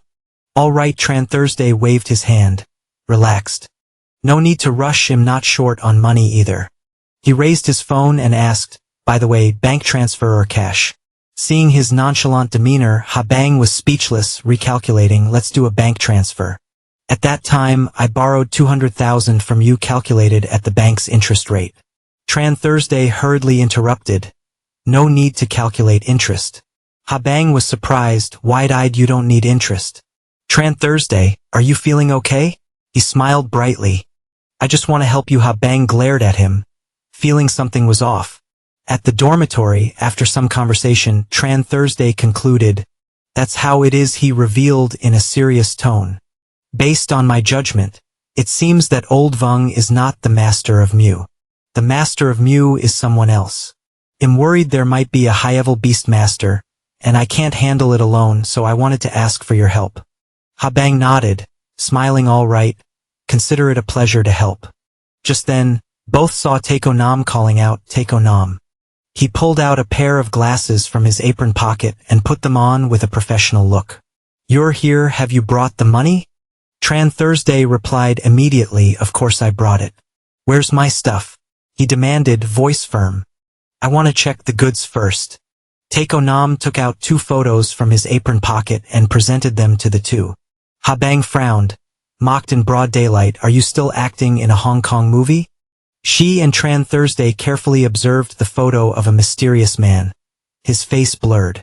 Taeko Nam said in a deep voice, through investigation, I confirm this person is hiding at this abandoned construction site. But I must remind you there are many beast tamers there, it's extremely dangerous. Tran Thursday rested his chin on his hand, pondering. Even though I suspected there were beast tamers, if we really encounter them, he turned to Habang, his eyes sparkling. Are you brave enough to go? Habang smirked and replied decisively, what is there to be afraid of? Tran Thursday was excited, slapping his hand on the table. Then let's go, for the good of the people, we have nothing to fear. After both left, Taeko Nam secretly made a phone call. Hello, Tran Thursday has arrived at the abandoned construction site. Not long after, Tran Thursday and Habang appeared at the site. He compared the photo and whispered, perhaps it's here. Suddenly, the sound of hurried footsteps echoed from inside. Tran Thursday pulled Habang to hide in the bushes, softly saying, Habang, we need to hide. A man stepped out, the one from the photo. Tran Thursday called softly. Old Wang. Habang hesitated, whispering, what will Tranby do? Will he catch him? Tran Thursday signaled for silence. You should stay quiet and wait. Now is the time for professionals to take action. He pulled out a familiar sack from his bag. Habang was startled. Why does this sack look familiar? Tran Thursday stealthily approached Old Wang. The guy mumbled, running in a hurry. Damn it. If I had known this would happen, I wouldn't have taken that little money. Suddenly he wondered, why is it suddenly getting dark? In the blink of an eye, Tran Thursday had covered Old Wang's head with the sack. The guy struggled, shouting, let me go. Tran Thursday laughed cheerfully, getting ready, and kicked Old Wang squarely in the head. The guy fell to the ground. Tran Thursday grabbed his pant legs and pulled him out, accidentally pulling off his shirt, revealing a skinny body. Habang covered his face, blushing, murmuring, Tran Thursday, you don't have to be that perverted, do you? Tran Thursday looked confused, shouting in panic. Damn it, what's wrong with your thinking? He's a man, Habang replied shyly. That's right, the problem is that he is a man. Tran Thursday, while taking off Old Wang's shirt, explained, Sister, I just want a disguise to blend in and see the situation. You were thinking something else, Habang realized, embarrassed. I get it now, you didn't do anything. I didn't think of anything either. Tran Thursday put on Old Wang's clothes, donned a disguise hat, and after finishing up, instructed, all right, I'll go in first, you wait for my signal before acting. Habang frowned curiously. What is the signal? Tran Thursday replied as he left jokingly, Hallelujah. The scene shifted to the lair of the scam gang. A man with a thick beard under his chin named In Van spoke up. Old Wang is back. Just in time for everyone to discuss the next plan you can listen into. Tong Map. Tran Thursday, disguised as Old Wang, quietly hummed and blended into the crowd. Tong Map, a big and fat guy, said to In Van, this time we have stirred up the Lingjin Bureau. This won't be easy. In Van gritted his teeth, his eyes blazing with anger. For just a few 100,000, Xiao Tu interjected, that's right, $1 million is enough for us to take risks how many times. Moreover, now that there is no team leader, we also cannot enter another space. Later, Tran Thursday stepped forward, secretly thinking that these guys used to be part of the Beastmaster team and have turned to scamming after losing their leader. And Van declared that we cannot go outside the city. Now we should hide in Hengchan for a while. The bald guy stood up and asked, then what should we do with him? And Van coldly suggested, how about we bury him? Tran Thursday felt a chill down his spine upon hearing this. Frozen in place. No way did I just infiltrate and already fall into a trap to be killed. The 4 systems are now announcing options. One shouted loudly, Big Brother don't kill me, accepting a small amount of Beastmaster power. Option 2 in a low voice, do you want to kill me? You can try, facing the storm, gain a 3 increase in strength. Option 3, pretend to be scared to win over the criminal. Gain the skill violent sitting attack 1 more. Tran Thursday secretly calculated the 3rd best reward, panicking and shouting, wait, you can't kill me. Tong Map approached with his accomplices, his voice cold. See, you scared him so much he changed his tone. He raised his fist, looking at Tran Thursday. Old Wang, a person living in this world must have value. You tell us not to kill you, what's the reason? Tran Thursday stammered, his eyes darting, because killing is impolite. Tong Map sneered, look, he's so scared he's stammering. Under the cold gaze, he pointed at Teodio, speaking slowly. Teodio, let him see your dark side. Tran Thursday panicked, stumbling as he ran, shouting, help me. Teodio frowned, his gaze mocking. Wanna run? Tran Thursday ran with his head down, sweating profusely. But suddenly a giant black armored insect appeared right in front of him. Teodio slowly spoke, his tone cold, why must it be like this? Isn't it better to obediently accept death? The red eyes of the black armored insect locked onto Tran Thursday, accompanied by a system announcement.